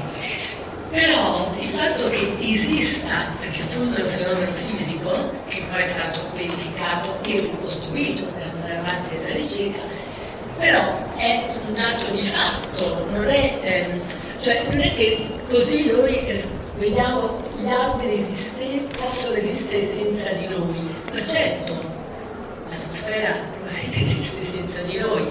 Quindi ecco, mi domandavo, questa visione antropocentrica, in che modo, attraverso gli esempi che lei ha fatto in rapporto soprattutto al pensiero anticorpo, cioè a partire dalla caverna di Platone, per arrivare invece a tutti gli esperimenti e tutta, diciamo, l'elaborazione artistica, in che modo incide? Cioè che siamo sempre comunque automaticamente al centro del mondo e che quindi questo è un nostro errore di partenza, oppure è una verifica che in realtà diciamo, l'antropocentrismo è una realtà imprescindibile. Non so se... Sì, ho capito la domanda, se è stata chiara. No, dunque, come avevo premesso proprio in riservo, è chiaro, siamo noi che vediamo le immagini, anche se non sono state create per noi in sostanza o inizialmente per noi, quindi comunque siamo noi che le decifriamo in qualche maniera, o tentiamo di decifrarle. Certo, però non tutte le civiltà hanno sviluppato un approccio all'antropocentrismo nella rappresentazione e non tutte sono state vincolate appunto a quello che prima citavo, è il mostro del realismo. Lo dico così perché a Ryan lo chiama in questo modo, ma per me va bene chiamarlo realismo e basta. Penso ad esempio alla cultura classica estremo orientale, prima che i gesuiti diffondessero la prospettiva come lo dice Combari in Cina e Giappone, non diceva assolutamente nessun canone rappresentativo prospettico, dunque antropocentrico, ma si usava ad esempio lo pseudo-assonometria obliqua, cioè un modo di rappresentare lo spazio che è osservatore indipendente, cioè è pseudo-oggettivo, diciamo, che immagina uno sguardo all'infinito, ecco, lo sguardo della divinità in quel caso si potrebbe dire. Quindi io credo che sia una questione antropologica. Prima facevo cenno alle forme simboliche di Panofsky, diciamo, anche se è un vestito un po' strettino, però potremmo riferirci a quello. Cioè ogni epoca, ogni luogo, forse potremmo dire ogni antropologia sviluppa un proprio modo di vedere e rappresentare il mondo che è consono alle proprie contestualità filosofiche, religiose, fisiche, dandone la propria interpretazione, ma non tutti sono vincolati al realismo e all'antropocentrismo, non tutti. Sì, no, sono completamente d'accordo che anzi proprio l'antropocentrismo è una visione occidentalcentrica. Cioè, né tantomeno alla rappresentazione visiva da svegli, perché questo è un altro aspetto interessante. C'è uno storico dell'arte australiano, Williams si chiama, che ha individuato in alcune immagini preistoriche la chiave di interpretazione del perché certi antilopi o certi animali avessero il pelo dritto sopra la schiena.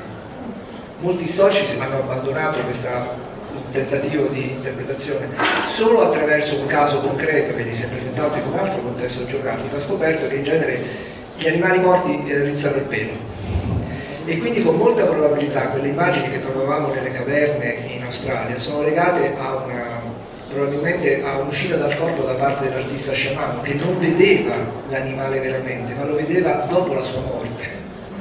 Ecco, quelle come si possono classificare quelle immagini? Sono viste da un uomo, sì, ma in quali condizioni psicologiche, biologiche in quel momento? È difficile dirlo.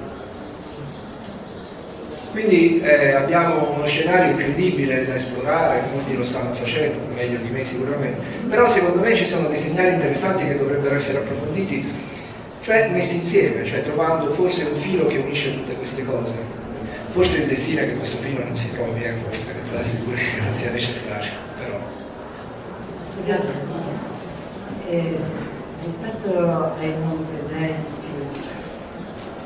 L'immagine che noi creiamo nei sogni, nel sogno, come diciamo, siamo proprio inventori in qualche modo delle immagini che vengono anche ricostruite attraverso tutto quello che si diceva, le nostre conoscenze. Ecco, questo è stato indagato in questo modo. Ovviamente, sì. Io non me ne occupo molto dettagliatamente del libro perché c'è una letteratura scientifica molto dettagliata, insomma. Tra l'altro questo aspetto della dimensione figurativa del sogno, non solamente nelle nostre tradizioni ma anche in quelle, credo che Giacomello Rufino, non mancate nel prossimo appuntamento perché insomma Giacomello Rufino è una specie di divinità scesa in terra, quindi approfittate la prossima occasione. Però nelle tradizioni extraorientali, ad esempio nel buddismo, è un oggetto di meditazione, quello appunto della configurazione spaziale, adesso la banalizzo molto, delle immagini oniriche. C'è tutto un altro aspetto che è quello legato ai cosiddetti sogni lucidi, di cui io parlo un poco, diciamo, in questa ricerca che ho fatto, ma semplicemente perché a questo ambito di studi mi ha condotto un po' Turrell, il quale spesso utilizza la metafora del sogno lucido per le sue installazioni. Il sogno lucido è un sogno in cui l'onironauta, cioè chi sogna, sa controllare la sua presenza nel sogno, cioè sa andare da una parte piuttosto che da un'altra, sa decidere quale porta da prendere. Questo può avvenire o per autocontrollo indotto in maniera, diciamo, psicologica o attraverso stimoli meccanici. La Verge, ad esempio, che è il più grande studioso di questo aspetto, cioè quello lo spiega, insomma, ci sono ricerche molto interessanti. Mi rendo conto che sono ricerche che spesso sono o al confine o di poco interesse, forse apparentemente, nel mondo della storia dell'arte, forse, o della storiografia in generale, quindi rimangono un po', però secondo me possono darci uno sguardo differente. Sì, forse non sono così strettamente legate alla storia dell'arte, però sicuramente a mettere in modo l'immaginario, cioè che è il nostro vero pane. Troppo facilmente, insomma, noi ci nutriamo, credo, tutti gli artisti che... Cioè diamo troppo credere agli storici dell'arte, diamo il giusto potere. Però c'è tutto quello che l'elaborazione... Una domanda. Sì, però parlo a alta voce, sentite? Non devi farlo. Ok, la domanda è questa. Ma prendendolo però dal nella sua accezione corretta, è mai esistito realmente, nella verità, una possibilità di esistenza di moderazione realistica, intesa nel senso triviale, c'è un mondo esterno e io me lo copio in qualche modo su un foglio, su qualche... No, nemmeno il più triviale, secondo me, dei pittoracci di strada fa questo, fa tutt'altro. Lavora su se stesso, lavora sul suo corpo, sulla sua capacità di vedere che cosa fanno le sue mani, le tiene nude e si accorge che in quei segni c'è una porzione di quello che potrebbe rappresentare la realtà. E questo è il meccanismo vero, secondo me. Quindi non esiste, non è che non possa esistere una polemica contro il neorealismo, l'iperrealismo, eccetera. Quella è una polemica di parte, giustissima, eccetera. Però non esiste il tema, cioè il tema della visione in senso triviale, quello che insegnavano a scuola di disegno, a me, il professore mio di disegno, su cui gli occhi, e copia, Borromini, vedi, era tutto così, una visione assolutamente triviale che non corrisponde secondo la mia percezione né dell'opera artistico in nessun settore né nella una visione reale della storia dell'arte. Posso replicare? Sono d'accordo per questo, però vorrei aggiungere un aspetto che invece gli storici dell'arte tengono molto in considerazione. Faccio solo l'esempio perché è stato citato Piero della Francesca. Piero della Francesca, ad esempio, è realistico, ma come ci ha insegnato Berenson, non solo Berenson, di un realismo, come potremmo dire, quasi archetipico, cioè le immagini che noi vediamo non sono quelle delle figure rappresentate in quadri in Pietro, ma sono archetipi di quelle figure, sono forme formanti di quelle figure. Però certo io se guardo un quadro di Piero della Francesca e poi guardo un quadro di Vermeer, io mi accorgo di una differenza.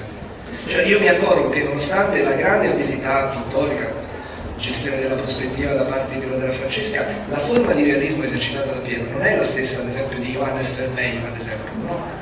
Ma il Vermeer era sotto forse l'influenza di quello che Keblero aveva scoperto nel Seicento, cioè il fatto che quando parla dell'occhio, Keblero paragona l'immagine retinica, lo dice proprio nella Di Vitalione Paralipomena, e dice che le immagini retiniche sono come pictura, lui dice, e dice dipinte da tanti piccoli pencili, cioè pennelli, cioè è lì l'aspetto antropologico che poi scatta all'interno di quel mondo, di quel milieu culturale, espressivo, artistico, cioè un'immagine, una costruzione, un'idea di realismo che è retinica. Il realismo non è solo retinico, diciamo, dal mio punto di vista non è solamente retinico, ci sono vari tipi di realismo.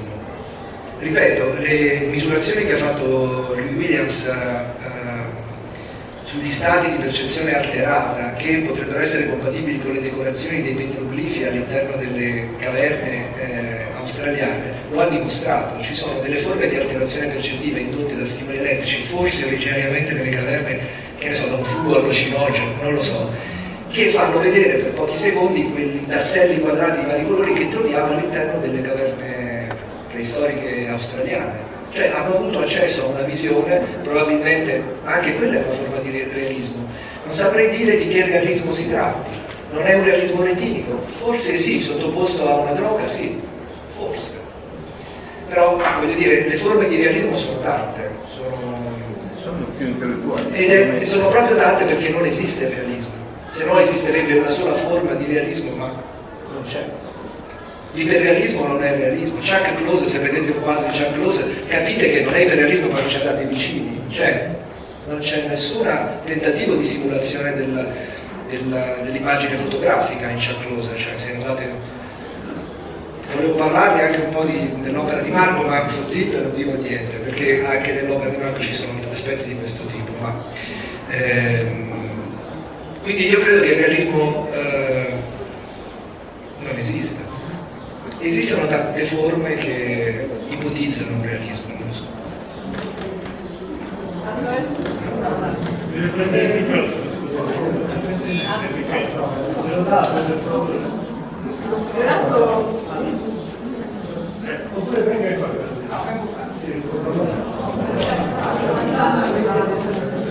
Considerando appunto che quello che noi vediamo normalmente deriva dalla nostra conoscenza, dalla nostra memoria, lei come spiega il fatto che nella pittura orientale emerge la frattalità che noi nell'Occidente non è mai emersa, insomma, la natura frattale della realtà?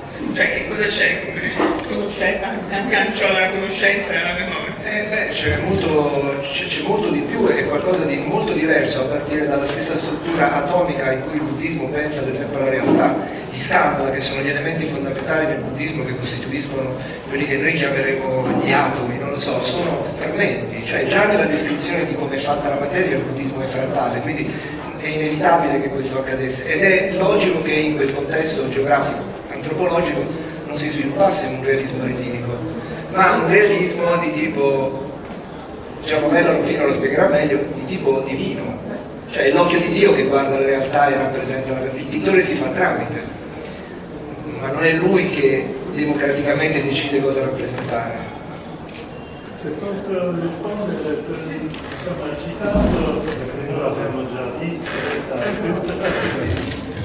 questo bellissimo incontro che c'è stato con il premio Nobel Roger Penrose, lui si è dedicato, ha scritto parecchio del suo speech, insomma, della sua conferenza, proprio sulla frattalità e sulla ripetizione della forma, ma in Occidente, e parlando in particolare, questo mi fa impazzire, però riconosco la grandiosità di struttura mentale che era Escher. Escher in realtà, proprio lui ha fatto nei suoi disegni proprio dei suoi lavori incisi, proprio lavorava sui frattali, sì, in pieno.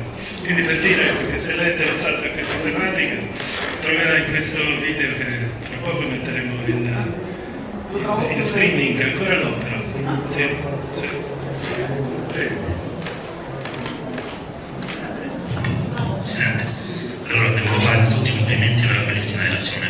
Le volevo chiedere riguardo al concetto della retina, tornando a quello che diceva Christian Metz in Cinema e Psicanalisi, dove lui utilizza ovviamente il nostro doppio come proiezione cinematografica, quindi tutta una serie di percezioni che hanno a che fare con il nostro vissuto, con la nostra nascita, e quindi una percezione anche ontologica. Lui parla ovviamente di ontologia dell'immagine cinematografica, quindi si instaura un rapporto con la pellicola, un rapporto chimico, e poi lui intende questo concetto ovviamente anche alla musica, anche a altre forme, quindi alla sinestesia, come diceva lei. Quindi le volevo chiedere, rispetto alle teorie di Christian Metz, oggi, come stiamo vivendo, quindi la società che viviamo adesso, dove siamo praticamente, continuamente, passatemi il termine molto rozzo, ma bombardati di immagini digitali, e dove noi stessi percepiamo immagini digitali, le volevo chiedere qual è la sua visione rispetto alle teorie di Metz, cioè se è un superamento sull'ontologia dell'immagine oppure se è un passo indietro, e poi appunto qual è il suo pensiero rispetto a una proiezione digitale o una visione digitale riguardo appunto il concetto di retina. Grazie. E questo è un terreno un po' sdrucciolevole per me, diciamo, perché occupandomi anche di rappresentazione digitale, cioè utilizzando gli strumenti digitali per lavoro, sono costretto in qualche modo a utilizzarne le potenzialità. Io li vedo semplicemente come uno strumento, non dei più affidabili sinceramente.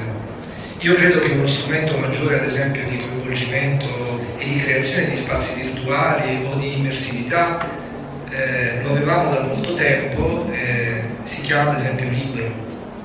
Il libro è l'oggetto più immersivo e virtuale che esista, che sia stato creato, credo ancora più, forse non è volere Marco, ma addirittura della pittura. Cioè ci sono degli oggetti culturali che sicuramente sono più raffinati, diciamo, dello strumento digitale. E io sono abbastanza d'accordo con quello che un po' sì, l'ho detto io alla fine, ma in realtà ho riportato un pensiero che è di James Hillman, che è stato poi tradotto in forma letteraria in maniera spettacolare da Silvia Ronchey, cioè che le vere immagini, quelle che parlano nel nostro profondo, nella nostra più remota intimità, non sono immagini che ci spingono all'azione, sono immagini invece che ci suggeriscono la stasi, cioè la meditazione. Ora io vedo intorno a me caos. Vedo immagini che creano caos, vedo sistemi informativi che creano caos, vedo arte che crea caos, che spinge a un dinamismo esasperato, che non permette la riflessione. Penso anche al semplice meccanismo che, non sono laudato al tempo di Sacri, ma penso al semplice meccanismo di distanza, ad esempio, che la pittura rinascimentale fino al barocco stabiliva tra osservatore e opera, che è uno spazio, diciamo, virginale, cioè è un oggetto straordinario quello spazio che esiste tra l'osservatore e il quadro, è uno spazio che misura la distanza. Alberti lo chiamava il principe dei razzi, quello che misurava questa distanza.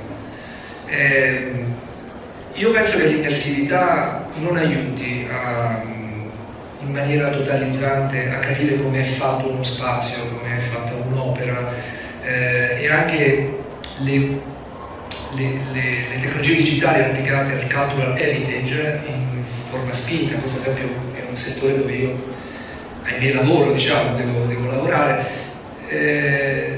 Sono efficaci e non sono efficaci, non aggiungono molto altro. Sono un oggetto necessario perché il palinsesto delle richieste delle sovrintendenze, degli enti museali ce lo chiedono, ma non aggiungono molto altro rispetto a quello, dal punto di vista della conoscenza, a quello a cui Marco faceva riferimento, cioè la possibilità di leggere gli strati, di cui i layers, chiamiamoli così, di cui si compongono le cose. Già si poteva fare prima con altri mezzi molto più semplici e fra l'altro più democratici, cioè alla portata di tutti. Io faccio il caso del libro, diciamo, lo dico spesso ai miei studenti che lavorano in maniera molto spinta con il digitale, ma per creare un ambiente virtuale basta scrivere una pagina, testo. Ed è strano che uno degli artisti che più è spinto verso questo modo dell'immersività, cioè Turrell, con il quale ho lavorato, una sera con molta tranquillità mi ha detto che il suo sogno sarebbe realizzare un'opera immersiva fatta semplicemente con un fuoco acceso in campagna, senza nessun'altra tecnologia. Il fuoco di un caminetto effettivamente ci ipnotizza e ci rende immersivi.